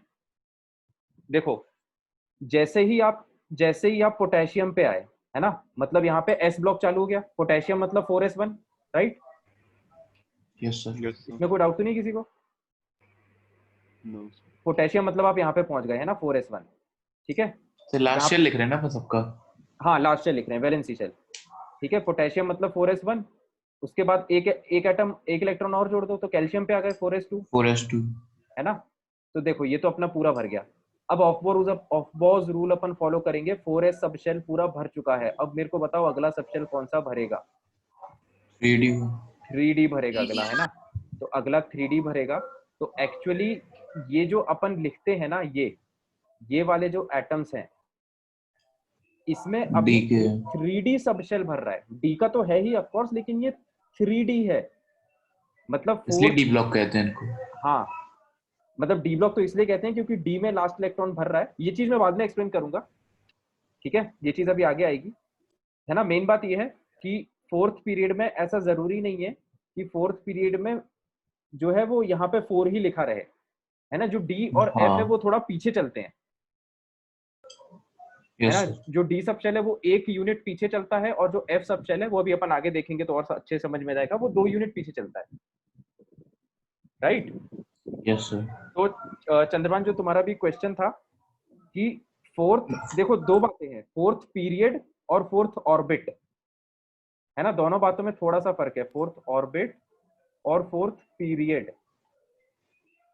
तो चंद्रभान फोर्थ पीरियड में तो 18 ही एटम्स होंगे जो आपको सामने दिख रहे हैं, लेकिन अगर कोई पूछे कि फोर्थ ऑर्बिट में कितने एटम्स आ सकते हैं तो वो अपन कितने बताएंगे? 4s 4p 4d 4f, है ना। तो 2 प्लस 6 प्लस 10 प्लस 14, 14 इतने एटम्स आ सकते हैं फोर्थ ऑर्बिट में। इसको जोड़ लो, 24 और 6 30 और 2 32। सर एक डाउट है और तुम्हें मतलब वो समझ में आया तुम्हारा जो क्वेश्चन था? दोनों सर, अभी दोनों भी नहीं आया सर, इसलिए पूछ रहा हूँ। हाँ, मैं उसको, मेरे को पूरा एक्सप्लेन करने दो पहले, फिर डाउट पूछना। मेन बात ये है कि ऑर्बिट और पीरियड अलग अलग चीज है ना। अपन यहाँ पे पीरियड की बात कर रहे हैं कि फोर्थ पीरियड में कितने एटम्स आ रहे हैं। तो फोर्थ पीरियड में 18 एटम्स आएंगे क्योंकि उसमें हम ऑफ-बोर्स रूल को फॉलो करते हैं, ठीक है। फोर्थ ऑर्बिट में अगर कोई पूछे मैक्सिमम कितने इलेक्ट्रॉन्स आ सकते हैं, ऑर्बिट में एटम नहीं आता, ऑर्बिट में इलेक्ट्रॉन आते हैं, ठीक है। लैंग्वेज पे ध्यान देना। पीरियड में कितने एटम्स आ रहे हैं, ऑर्बिट में कितने इलेक्ट्रॉन्स आ रहे हैं, दोनों बातों में फर्क है। पीरियड में 18 एटम्स होंगे, लेकिन फोर्थ ऑर्बिट में, क्योंकि फोर्थ ऑर्बिट में ये 4 सबशेल्स होते हैं और हर सबशेल में आपको पता है कितने इलेक्ट्रॉन्स आते हैं, एटॉमिक स्ट्रक्चर में हमने पढ़ा है, तो हम टोटल जोड़ के बता सकते हैं कि फोर्थ ऑर्बिट में कितने इलेक्ट्रॉन्स होंगे। अब पूछो। सर अपन ने पढ़ा था कि सर पीरियड नंबर सर उसको क्वांटम नंबर बताता है, प्रिंसिपल क्वांटम नंबर। लेकिन सर ये हाँ। बीच के एलिमेंट्स हैं, हम्म स्कैंडियम से जिंक तक लेकर जो भी हैं सर, वो हम्म 3D क्यों ले रहे हैं? मतलब 3D क्यों ले रहे हैं मतलब, तो क्या लेना चाहिए था इसको, तो इसका वो बताओ कॉन्ट्रास्ट। सर अपन ने तो सर ये पढ़ा था ना कि सर मतलब n इक्वल्स टू 4 है तो पीरियड नंबर 4 है, मतलब उसमें सारे जो आखिरी बैलेंस इलेक्ट्रॉन्स होंगे वो प्रिंसिपल क्वांटम नंबर 4 में होंगे। मतलब सर ये थर्ड वो ऑर्बिट में होना चाहिए, बोलना चाह रहा हूँ सर, थर्ड पीरियड। ये 3D जो है वो थर्ड पीरियड में होना चाहिए था। यस हाँ देखो, इसका लॉजिक ये है, ये अपन ने किया गया है अपनी सहूलियत को बढ़ाने के लिए, है ना। सहूलियत देखो इसमें कैसे बढ़ रही है, क्योंकि भाई मुस्लिम ने ये कहा कि यार वो तो जो एटम्स है आप उनको एटॉमिक नंबर के इंक्रीजिंग ऑर्डर में जमाओ। तो अब जैसे इसका एटॉमिक नंबर है 20, है ना। तो मुस्लिम ने ये कहा था कि भाई जो 20वां है उसको 19 के बाजू में जमाओ, फिर जो 21वां है उसको 20वें के बाजू में जमाना। तो अब यहाँ पे ये दिक्कत हो गई ना, मुस्लिम ने बोले ये कि भाई आपको जो पीरियोडिक फंक्शन है वो एटॉमिक नंबर के बेसिस पे ही होता है, तो आपको एटॉमिक नंबर तो फॉलो करना ही है स्ट्रिक्टली, बाकी चीजों पे भले ही आप कॉम्प्रोमाइज कर लो। तो यहाँ पे उसी बात को फॉलो किया गया है कि मजबूरी है कि भाई 21 जो नंबर है वो गणित के हिसाब से 20 के वो बाद आता है, तो इसलिए स्कैंडियम को अपन को मजबूरन कैल्शियम के बाजू में रखना पड़ा, मतलब अपन को नहीं, साइंटिस्ट को, कन्वीनियंस को बढ़ाने के लिए। Yes sir. ठीक है, तो समझ में आया चंद्रभान? तो समझ में तो आ गया सर, लेकिन सर वो बात कॉन्ट्रडिक्शन हो गई ना सर। हाँ, एक्सेप्शन होगा। कॉन्ट्रडिक्टरी है थोड़ा, एक्सेप्शन तो नहीं है ना। मतलब उसको मैंने लॉजिकली एक्सप्लेन कर दिया ना कि वो क्यों है, नहीं तो ऐसे कंफ्यूजन हो जाता ना भाई, यहाँ पे 20 है फिर 21 वाला ऊपर आ रहा है, मतलब अजीब सा नहीं लगता वो पढ़ने में, 21 वाला यहाँ पे आ रहा है, तो उससे ऑफ बाउंड रूल भी वायलेट हो जाता ऑफ बॉर अगर रूल। ऊपर रख दे। नहीं सर, ऑफ बोरोल तो फिर ऑफ तो बोरो इनवैलिड हो जाता। नहीं, ऑफ बोरो तो इनवैलिड हो जाना था, ऑफ बोरो तो वैलिड अभी हो रहा है, हाँ, वो ऊपर रखते तो इनवैलिड हो जाता ऊपर रखते तो इनवैलिड हो जाता बिल्कुल। मतलब अभी जो अपन डिस्कस कर, जो पीरियोडिक टेबल है वो बेस्ट पॉसिबल सिनेरियो है, most simplified form possible, yes sir. है ना। तो ये उसके पीछे का लॉजिक है। ठीक है, अब तुम लोग को दो क्वेश्चन समझ में आ गए ना, कि भाई कोई नंबर ऑफ एटम्स पूछे पीरियड में तो वो कैसे बताना है, और Yes. कोई नंबर ऑफ इलेक्ट्रॉन्स पूछे किसी ऑर्बिट में तो वो कैसे बताना है। यस ये बात Yes, सबको sir. क्लियर हो गई ना। तो सीधी सी बात है, Yes. आप तो पीरियोडिक टेबल का एक रफ स्ट्रक्चर जो है वो ध्यान रखो, तो इससे देख के समझ में आ जाता है, पता है। मतलब मेरे को तो ऐसे देख के याद रहता है कि भाई फोर्थ पीरियड में मेरे को याद है कि भाई इसमें 18 इलेक्ट्रॉन होंगे, फिफ्थ में भी 18 होंगे, फिर ये जो सिक्स्थ पीरियड है यहाँ पे ये लेंथेनम से, है ना, लेंथेनम से ये 14 एटम्स और बीच में जुड़ जाते हैं तो 32 होते हैं, हाँ, और ऐसे ही फिर लास्ट पीरियड में फिर से 32 होते हैं। वो तो याद रहते हैं हाँ, कितने तो वो तो एटम्स हैं। तुमको ऐसे इतनी बार अपन देख लेंगे पीरियोडिक टेबल की, वो वैसे ही तुमको बाय डिफॉल्ट ही याद हो जाएगा। ठीक है, बाकी चलो ठीक है, अब अपन आगे बढ़ते हैं। अच्छा डाउट था ये। फिर है ये क्लासिफिकेशन ऑफ एलिमेंट्स, अपने को डिस्कशन भी करना है, राइट। डिस्कशन अपन कर लेते हैं अभी, इसको फिर अब अपन अगली क्लास में कंटिन्यू करेंगे, है ना। अभी फिलहाल के लिए ऐसा कुछ खास था नहीं लिखने के लिए, आप लोग चाहो तो जैसे जैसे मैंने बताया उतना बस एक बार इसी में से रीड कर लेना, राइट, समझ में तुम लोग को आ जाएगा। तो बताओ भाई,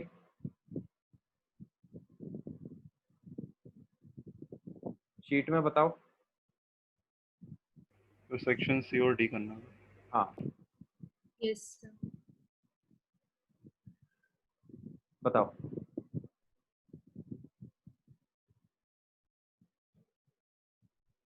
पार्ट 1 में कोई डाउट है क्या?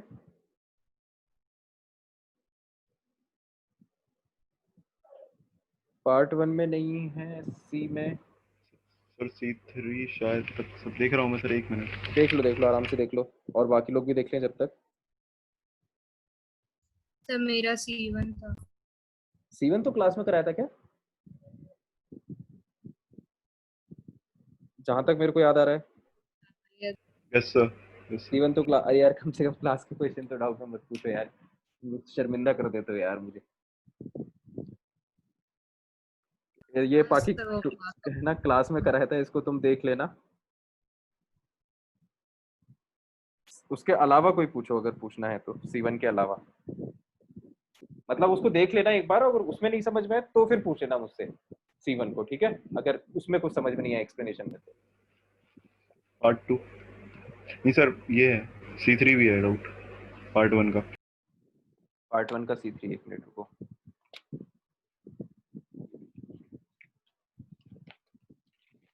लोग जो क्वेश्चंस पूछते हो मैं उसका नंबर कॉपी में नोट कर लेता हूँ, ताकि मैं एज इट इज वीडियो के टाइटल में डाल दूँ। Exercise 1 part 1 C3, C3 question है,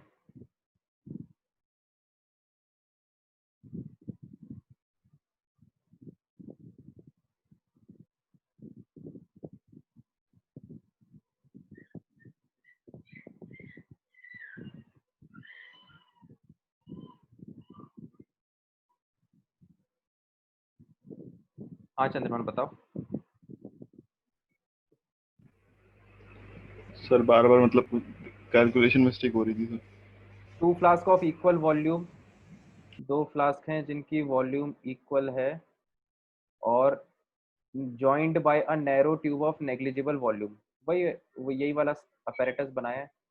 इतना तो समझ में आ गया होगा, है ना। दोनों का वॉल्यूम वीवी है। Yes, sir. Initially both flasks are at 300 kelvin, तो दोनों का आपको T1 पता है ना, ये T1L और ये T1R, ये दोनों का आपको पता है। कंटेनिंग 0.6 मोल ऑफ ऑक्सीजन, है ना, 0.6 mole of oxygen initially both, और दोनों में ही 0.6 मोल ऑफ ऑक्सीजन है, तो दोनों में ही आपको N1L और N1R की वैल्यू भी पता है एट 0.5 atm प्रेशर, और दोनों में प्रेशर भी सेम है ना। तो जॉइंड बाय नैरो ट्यूब, अच्छा ये खुला हुआ है पहले से, इसमें स्टॉप कॉक बंद नहीं है, ठीक है, यस सर, तभी तभी प्रेशर सेम होगा, राइट।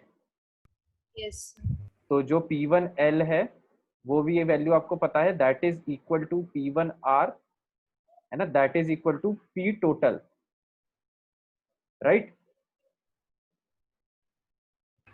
यस सर, और आगे क्वेश्चन क्या कह रहा है, one of the flask is then placed in a thermostat at 600 kelvin. तो किसी एक फ्लास्क को फिर बाद में थर्मोस्टैट में रख दिया गया, तो थर्मोस्टैट मतलब ये है कि उसका फिर टेम्परेचर रहेगा कांस्टेंट। ये थर्मोस्टैट, इसको एक हाइपोथेटिकल डिवाइस मान लो, उसका काम क्या रहता है कि वो टेम्परेचर को कांस्टेंट रखता है। तो यस फाइनल टेम्परेचर जो है वो अपन ने इस वाले का मान लिया, जो है वो चेंज होके हो गया है T2R, है ना, इसकी वैल्यू अपन को पता है। तो क्वेश्चन ये कह रहा है कि calculate final pressure and number of oxygen gas, number of oxygen gas मतलब मोल्स पूछ रहा है क्या, मोल्स ही पूछ रहा होगा और क्या, and number of moles of oxygen gas in each flask. तो final pressure in each flask, तो दोनों फ्लास्क में फाइनल प्रेशर पूछ रहा है ना। तो ये पूछ रहा है आपसे, इसको अपन लिख लेते हैं क्या क्या पूछ रहा है ये। सेकेंड सिचुएशन में लेफ्ट वाले का प्रेशर और सेकेंड सिचुएशन में राइट वाले का pressure, calculate final pressure and number of oxygen gas in each flask. और इसमें जो मोल्स हैं फाइनल सिचुएशन में वो कितने हैं, और इसमें फाइनल सिचुएशन में कितने मोल्स हैं, ये इतने अपने लिए अननोन्स हैं। सही है, सारे अननोन्स लिख लिए। यस सर, अब देखो, तो अपन एक एक करके आते हैं, पहले अपन प्रेशर पे दिमाग लगाने की कोशिश करते हैं। तो क्या ये दोनों प्रेशर सेम रहेंगे या डिफरेंट रहेंगे, ये बताओ सबसे पहले। तो सर कब कब मतलब स्टॉप कॉक में? फाइनली स्टॉप कॉक तो है ही नहीं इसमें, यस सर, स्टॉप कॉक तो है ही नहीं, ये पहले से ही खुला हुआ था। बस इसमें चेंज क्या किया कि पहले इसमें थर्मोस्टेट नहीं लगाया था, बाद में इसमें थर्मोस्टेट लगा दिया, ठीक है। यस सर, तो थोड़ा सर सा अलग अलग डिफरेंट है होंगे क्वेश्चन, सर। स्टॉप कॉक वाला नहीं है ये।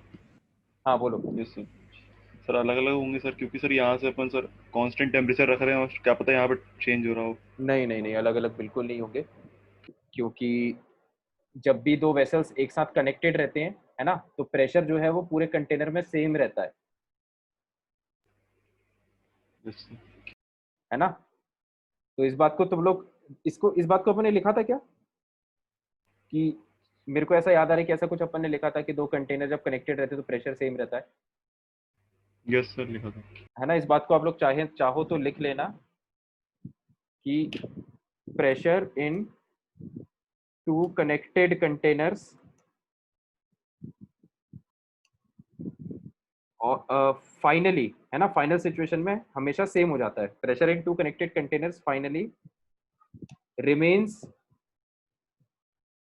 रिमेन्स सेम, है ना, irrespective of difference in other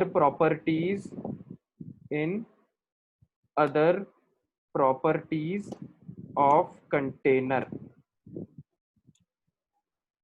ठीक है।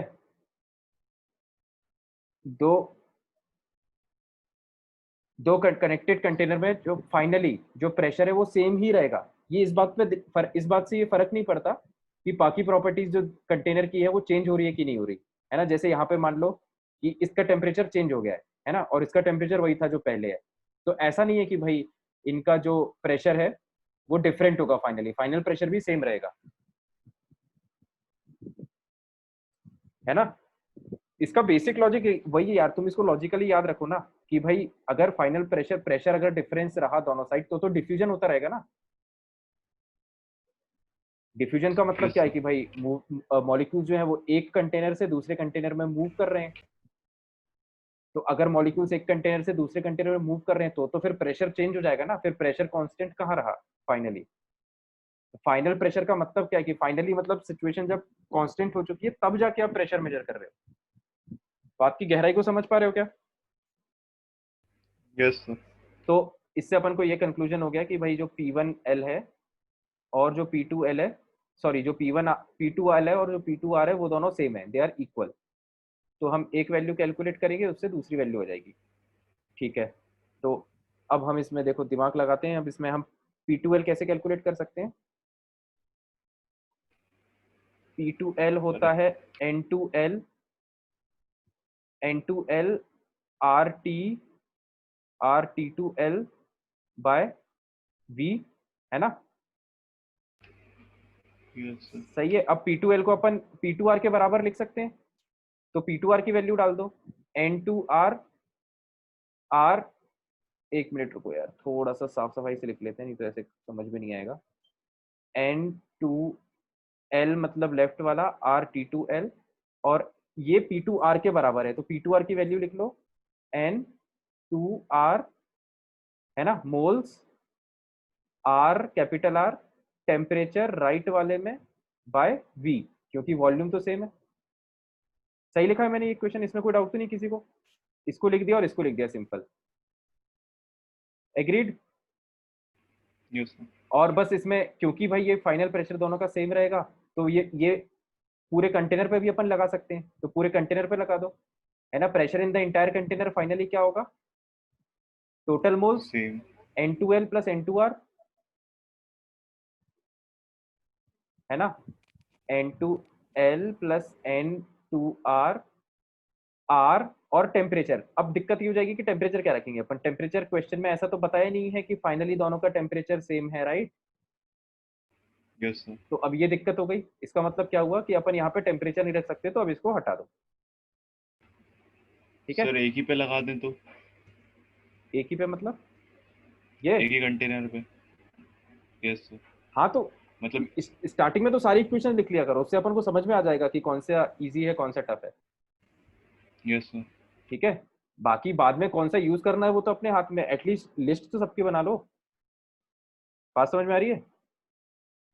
Yes sir. अब देखो अपन को P2L निकालना है, तो इसको सबसे पहले करो एन सर्कल, है ना।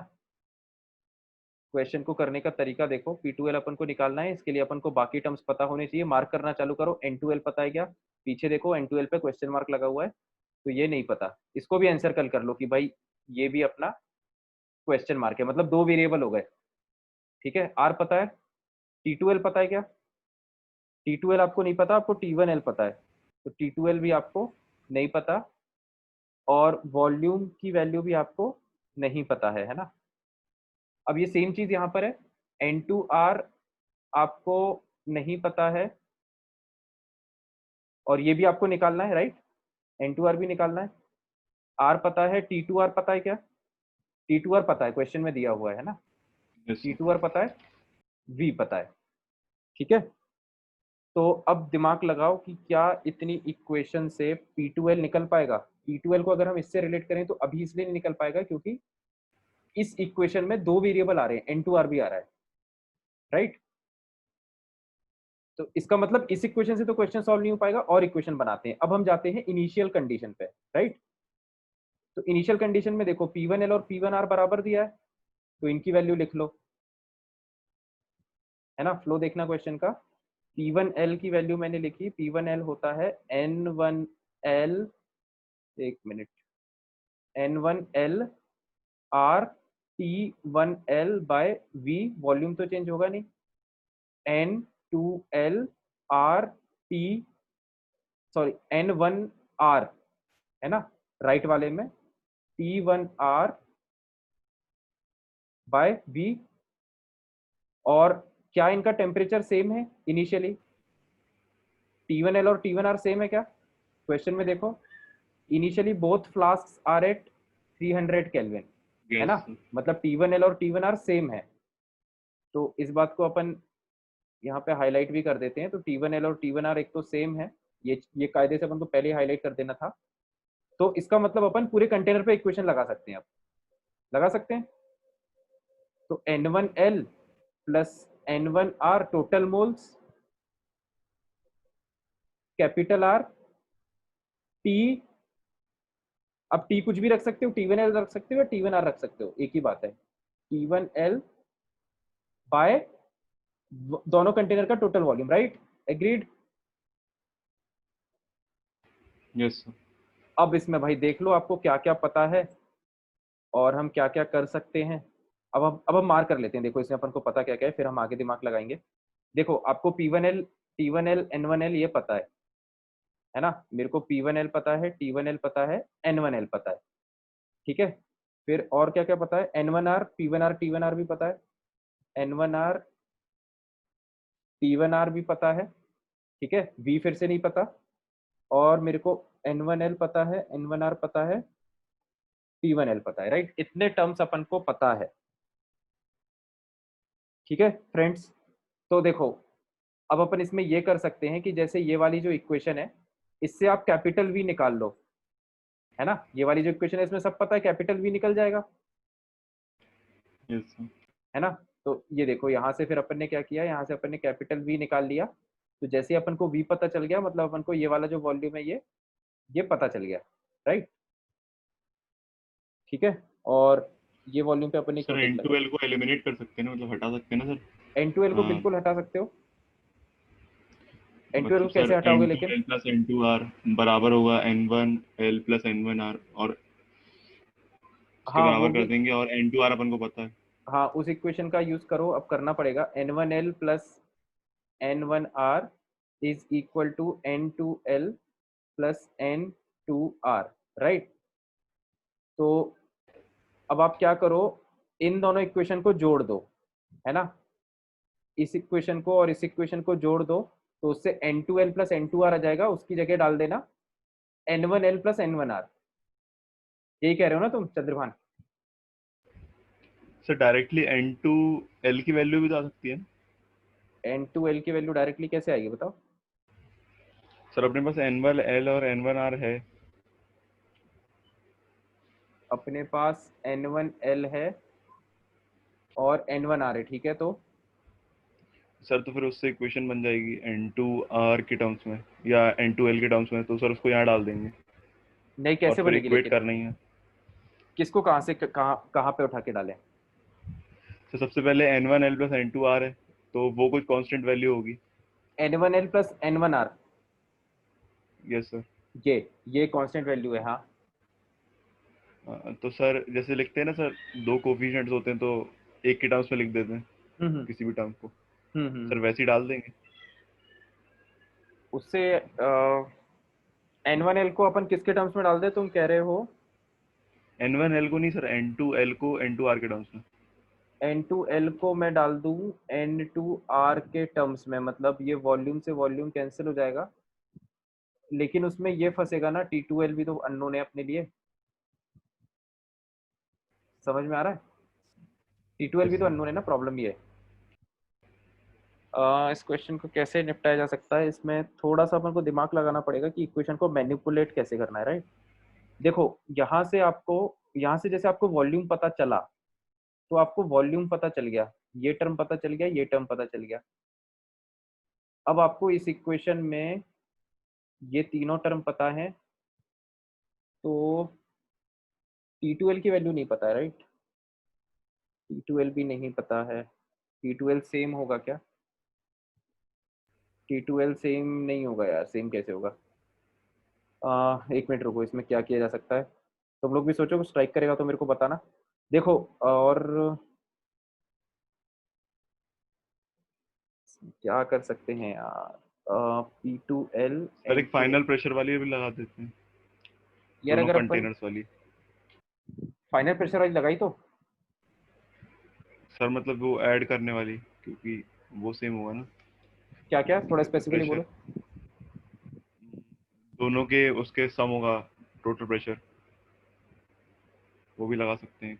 नहीं नहीं नहीं, वो तो Dalton's law of partial pressures में होता है भाई, वैसा सर नहीं तो होगा सर यहाँ पे। टेम्परेचर और वो अलग अलग रखेंगे ना, मतलब तुम फाइनल सिचुएशन में बोल मतलब रहे हो ना कि P2L yes plus sir. P2R is equal to total pressure, ऐसा। यस सर, मतलब नहीं नहीं, वो तो नहीं बाकी होगा ना, वही। ये तो अपन पहले ही लिख चुके हैं ना कि P2L तो P2R के बराबर है। तो जितना प्रेशर इसमें होगा उतना ही प्रेशर इतने इसमें होगा, उतना ही पूरे कंटेनर में होगा, दोनों को मिला के। इसमें थोड़ी ना Dalton's law of partial pressure लगेगा भाई। Yes sir. Dalton's law of partial pressure के लिए वॉल्यूम सेम होना चाहिए। तो ये जो P2L है ये इस वॉल्यूम में है, मतलब वो सेम कंटेनर में होना चाहिए सारी गैसेस। अभी यहाँ पर प्रॉब्लम ये है कि ये वाली ऑक्सीजन इस कंटेनर में है और वो दूसरी वाली ऑक्सीजन इस कंटेनर में है, इसमें थोड़ी ना लगेगा Dalton's law of partial pressure. Dalton's law of partial pressure तो इस तरह की सिचुएशन में लगता है कि जब एक ही कंटेनर में मल्टीपल गैसेज हो। तुम्हें समझ में आ रहा है कंसेप्चुअल एरर कहाँ पर है? कंटेनर एक ही हो और इसके अंदर सेम वॉल्यूम में मल्टीपल गैसेज हो, तब लगता है Dalton's law of partial pressure, है ना। यहाँ पर तो कंटेनर अलग अलग हो गया ना, एक कंटेनर ये है, इसका प्रेशर है P1 और यहाँ दूसरा कंटेनर है, इसका प्रेशर है P2, तो तुम बोल रहे हो कि P total is equal to P1 plus P2, ऐसा थोड़ी ना होगा। क्लियर हुआ चंद्रमान? इस वाला क्वेश्चन यार, इसको एक मिनट देखो, अपन कहाँ पे नहीं पकड़ पा रहे, इतना टाइम क्यों लग रहा है इसमें। वॉल्यूम अपनी आ गई, सभी लोग कैलकुलेशन पे ध्यान दें और किसी को समझ में आए तो बताना मेरे को। P2L और N2L इसमें दोनों वेरिएबल है, दिक्कत ये है, दो वेरिएबल मतलब अपन को दो इक्वेशन चाहिए रहेगी, है ना। और N2L प्लस N2R जो है वो N1L प्लस N1R के बराबर होता है। तो अगर अपन इसको N1L के टर्म्स में रख दें, तो मतलब इसको अगर अपन N2L के टर्म्स में रख दें तो दो इक्वेशन में दो वेरिएबल, अरे यार लेकिन T2L फंस रहा है ना, उस केस में दिक्कत ये है। जो तुम बात कह रहे थे ना चंद्रमान की N2L को अपन N2R के टर्म्स में रख सकते हैं, ये बात तो तुम्हारी सही है। yes. उसमें दिक्कत ये है कि वो तब से ही होता जब अपन को T2L की वैल्यू पता होती, है ना, तब अपन वो चीज कर सकते थे। अभी अपन उसको कैसे एग्जीक्यूट करेंगे? एक मिनट रुको, क्या इसमें कर सकते हैं। देखो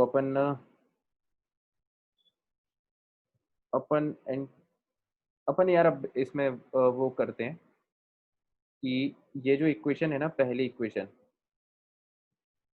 इसमें से आप N2L की वैल्यू निकालो, P2L V by R T2L, फिर अपन दिमाग लगाते हैं।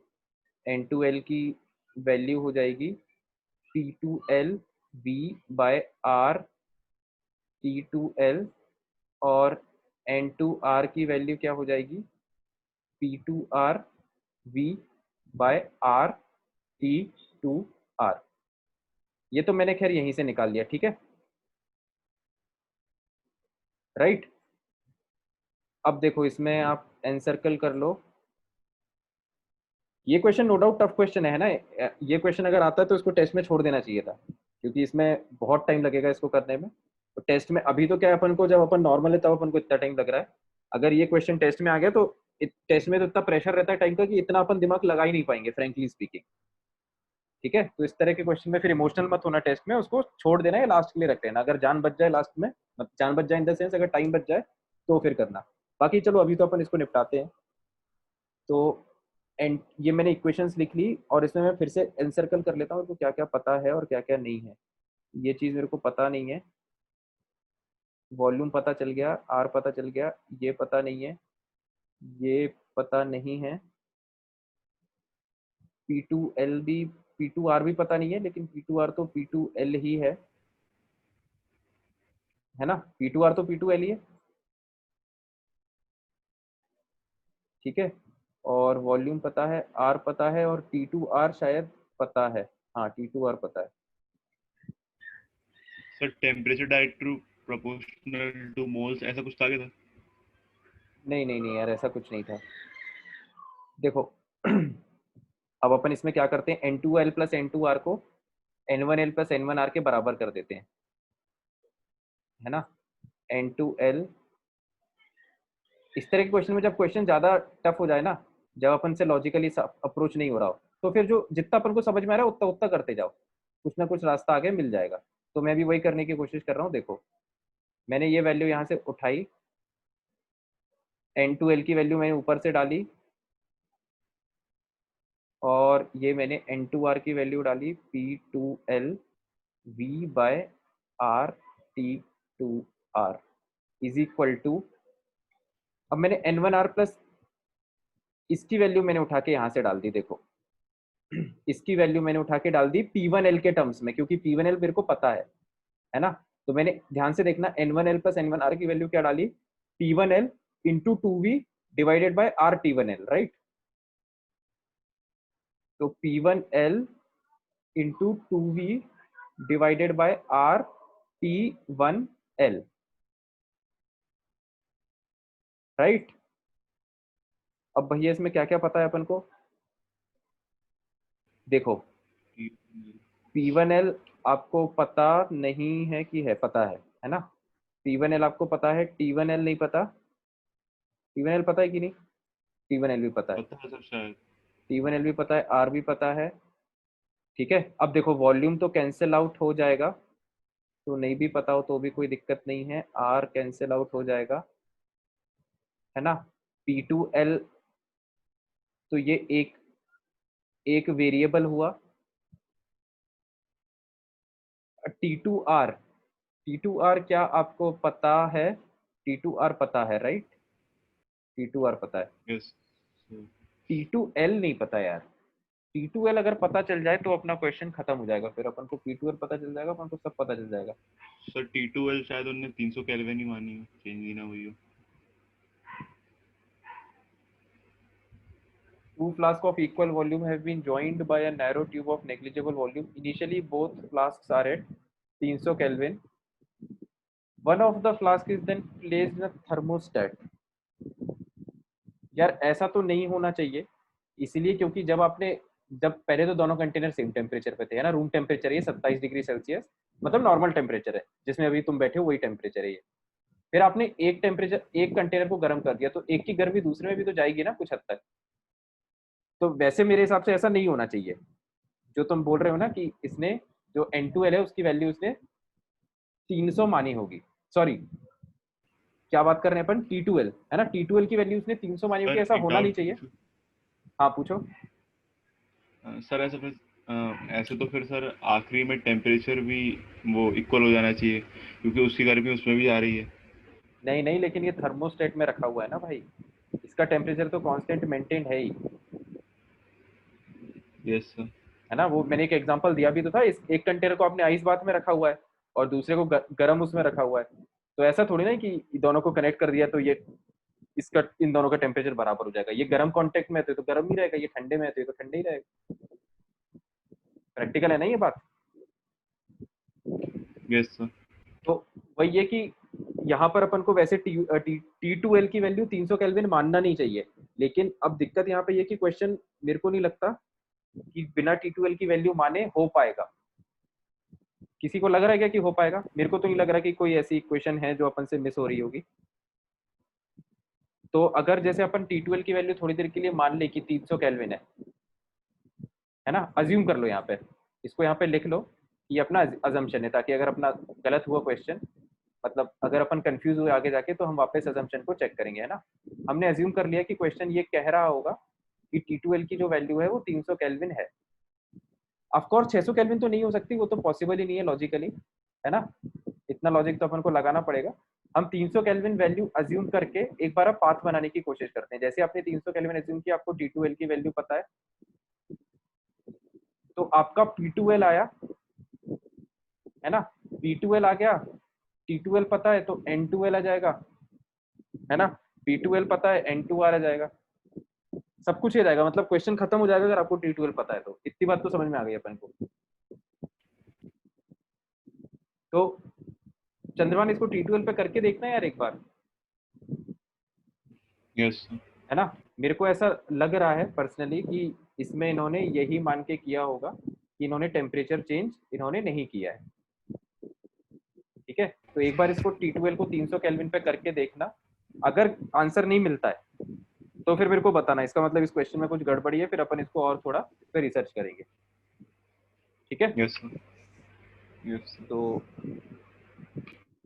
और बताओ, ठीक है। ये तुमको अजम्पशन वाली सिचुएशन समझ में आई ना। ये क्वेश्चन अच्छा है सीखने के लिए इस सेंस में कि जैसे टेस्ट में कई बार ये होता है कि हम कंफ्यूज हो जाते हैं, है ना। जैसे मान लो स्टूडेंट, जैसे मान लो 10 पॉइंट है ना, कॉन्सेप्चुअली 10 पॉइंट है, आपको 9 पॉइंट तो क्रिस्टल क्लियर पता है कि हाँ भाई ऐसा ऐसा ऐसा है, 10वें पॉइंट में आपको कंफ्यूजन हो गया कि भाई x की वैल्यू 4 लेना है कि x की वैल्यू 2 लेना है ना, यू आर कंफ्यूज।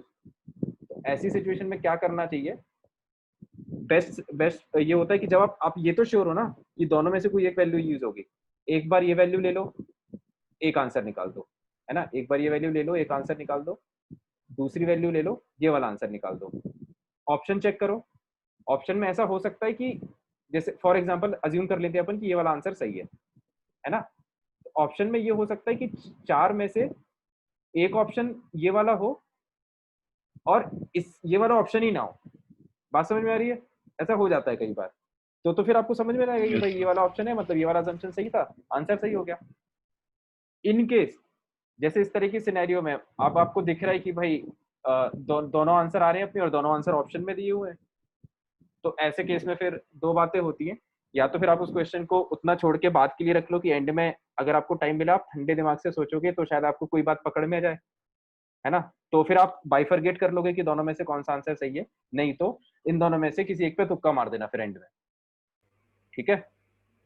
यस एक बात ध्यान रखना, टेस्ट में ये मेरे को याद नहीं है मैंने ये पहले बताया है कि नहीं, कि जो क्वेश्चन की स्कीम रहती है वो जनरली +4 -1 रहती है ना, जनरली। ठीक है? यस तो जैसे आपके पास 4 ऑप्शन है ना, और आप ये श्योर हो, मतलब ध्यान देना, आप 100% श्योर हो कि कोई 2 ऑप्शन में से ही आंसर सही है, तो ऐसे केस में हमेशा आपको आंसर मार्क करना ही चाहिए। ठीक है? मतलब जैसे बी और डी में से कोई एक आपको ये समझ में आ रहा है कि पक्का इन्हीं दोनों में से कोई एक आंसर है, तो उस केस में आंसर हमेशा मार्क करना चाहिए। वो लॉजिकली उसका फायदा क्या है? उसका फायदा ये है कि भाई तुम्हारा जो सक्सेस होने की जो प्रोबेबिलिटी है वो 50% है ना, और फेल होने की प्रोबेबिलिटी भी 50% है। ये बात तो सही है मैथमेटिकली? सर प्रोबेबिलिटी सर ऐसी चीजों पे लगाएंगे सर तो फिर बहुत ज्यादा घाटे में भी आ सकते हैं ना सर। अरे नहीं जा सकते हो भाई, कैसे घाटे में जाओगे यार, तुम एक सिक्के को 4 बार उछालो, है ना। यस सर मैं तुमको देखो आसान भाषा में समझाता हूँ कि भाई तुम खुद मेरे को दिमाग से बताना कि मैं तुमको 400 रुपए दूंगा, है ना, या फिर मैं तुमसे 100 रुपए लूंगा। ठीक है? अपन एक कॉइन वाला गेम खेलते हैं। ठीक है? इसको इसको मैं 4 बार उछालूंगा और तुमने कोई एक अपनी डील हो गई, जैसे मान लो तुम हेड्स पे जा रहे हो कि 5 बार अपन सिक्के को उछालेंगे और तुम्हारा कहना है कि भाई हर बार हेड्स आएगा। ठीक है, सिंपल अपन ने एक पकड़ लिया कि तुम्हारा कहना है कि हर बार एक हेड्स आएगा, तो ठीक है। अब भाई जैसे मैं तुमको ये ऑफर दे रहा हूँ कि अगर अगर आपको आपने जो बेट लगाया है अगर वो आता है, जैसे तुमने मान लो हेड्स के लिए बोला है, तो जितनी बार हेड आता है उतनी बार मैं तुम्हें 400 रुपए दूंगा, और जितनी बार हेड नहीं आता है उतनी बार मैं तुमसे 100 रुपए ले लूंगा। ठीक है? तो ये जो गेम है इसमें अपन 5 शूट्स करते हैं, राइट। 5 शूट्स मतलब 5 बार अपन कॉइन को उछालते हैं। तो ऐसा गेम है। अब तुम अगर एक समझदार व्यक्ति हो तो ये बताओ कि क्या तुम इस गेम को खेलना चाहोगे? हाँ, बशर्ते मतलब ऑफ कोर्स की जो कॉइन है वो बाइज्ड नहीं है, मतलब वो फेयर कॉइन है ना।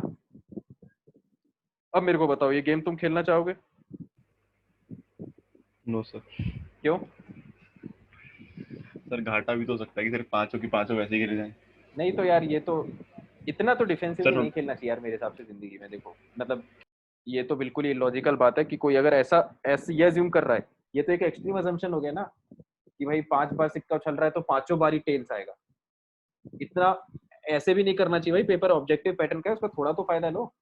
बिल्कुल सब्जेक्टिवली क्यों करना है ना। ये बात तुम करके देखना, टेस्ट में एग्जीक्यूट करके देखना, तुम्हें फायदा मिलेगा। इस टाइप के अगर आपने 5 क्वेश्चन भी ऐसे छांट लिए या मान लो 3 भी छांट लिए, व्हाटएवर द नंबर इज, तो जैसे मान लो अगर कोई किसी के 2 बार भी सही हो गए, 2 बार भी सही हो गए तो 800, और 3 बार गलत हुए तो 300 माइनस हो गए, मतलब फिर भी वो नेट तो प्रॉफिट में ही है ना।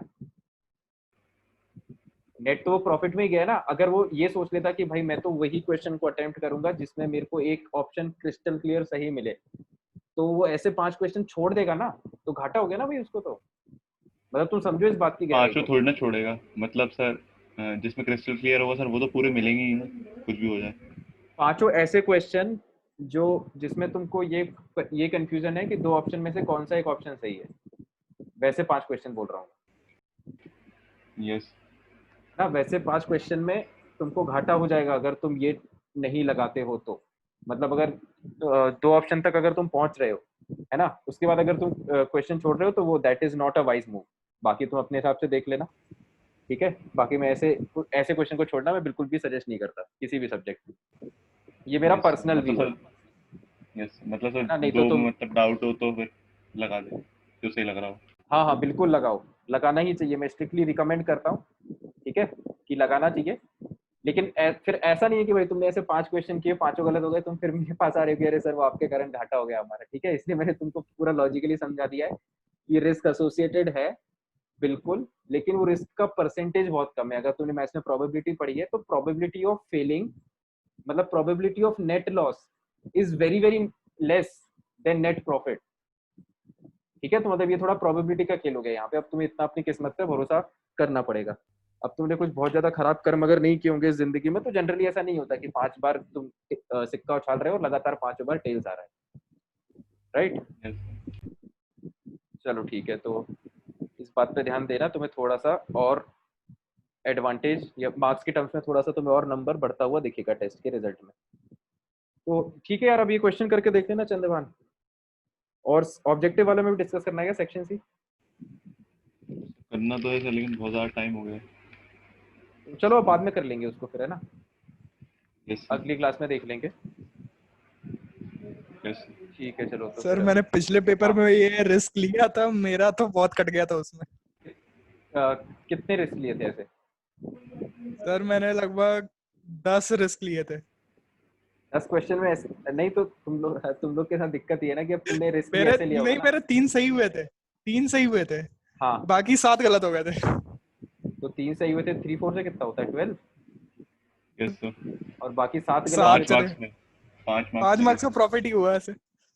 हाँ तो सही है, अगर तुम उस फिलोसफी पे या उस उसूल पे काम करते कि भाई जब मुझे सही पता होगा तभी मैं सही करूंगा, तो ये +5 नहीं होता तुम्हारा। और क्या, हिसाब किताब तुम्हारे सामने यस यस सर। सर। है ना। तो मतलब ऑफ कोर्स ऐसे क्वेश्चन एंड में करना चाहिए, मतलब ये नहीं कि ये जो तुम जुआ है ये बीच में खेल रहे हो। मतलब करना ये होता है कि जैसे ऐसा क्वेश्चन फंस गया तो इसको एंड के लिए रखो, है ना। ऐसे क्वेश्चंस की लिस्ट बना लो, पेपर के कहीं ऊपर लिख लो कि इस टाइप के जो दो ऑप्शन वाले क्वेश्चन है वो है क्वेश्चन नंबर 6, क्वेश्चन नंबर 10, 12, 16, जिन पे मैं बाद में दिमाग लगाऊंगा। अब मान लो बचा ही 4 मिनट है अपने पास, है ना, मान लो अपने पास 4 मिनट बचे, ठीक है। एंड के 4 मिनट की बात कर रहा हूँ मैं, है ना। तो ये पहले 6वें क्वेश्चन पे उसको देखो ये हो रहा है कि नहीं। उसमें हो सकता है सॉल्व करने में 2 मिनट चला जाएगा, हो सकता है तुम्हें सही आंसर मिल भी जाए। तो 6वां क्वेश्चन तुमने सही मार्क कर दिया, अब 2 ही मिनट बचा है, एक आध क्वेश्चन और कर लो, ठीक है। अब बाकी जब एंड के 30 सेकेंड्स बचेंगे, है ना, तो अब उसके बाद ये जो 3-4 क्वेश्चन बच गए इनको सॉल्व मत करना, है ना। 12वां क्वेश्चन लेना, उसमें बी ऑप्शन जो समझ में रैंडम टिक मारना। 16वां क्वेश्चन लेना, उसमें ए ऑप्शन टिक मार देना, ठीक है। इस तरह से करना होता है, मतलब this is the right approach, this is the right way of approaching the paper. लेकिन इसमें ये बात इंपॉर्टेंट है कि जब तुम 6वां क्वेश्चन छोड़ोगे बीच में, है ना, एंड के लिए, जब तुम ध्यान से सुनना है, जब एंड के लिए तुम 6वां क्वेश्चन छोड़ोगे तो यहाँ पे लिख लेना कि तुम्हें ए, एंड में तुम इसमें ए और सी में से किसी एक ऑप्शन पे टिक करोगे। 10th क्वेश्चन में तुम बी और सी में से किसी एक ऑप्शन में टिक करोगे। मतलब फिर एंड में ऐसा नहीं होना चाहिए कि अपने पास 1 मिनट बचा है और अपन यही देख रहे हैं कि भाई 4 में से मेरे 2 ऑप्शन कौन से थे, दोबारा सॉल्व कर रहे हैं, ऐसा नहीं होना चाहिए। हर चीज को नोट करते हुए चलो, ठीक है। बात समझ में आ रही है? Yes sir. तो बढ़िया है अंकुर, इस तरह से करना, तुम्हें आगे भी और फायदा मिलेगा, है ना। थोड़ा सा Yes, उसी सेम चीज को एग्जीक्यूट करने का और एफिशिएंट तरीका ये मैंने बता दिया यहाँ पे, ठीक है। इससे थोड़ी सी और हल्की सी एफिशिएंसी बढ़ जाएगी, है ना। Yes sir. चलो ठीक है, तो गाइस अपन मिलते हैं फिर नेक्स्ट क्लास में। Good bye till then. Thank you sir. Welcome. Thank you sir.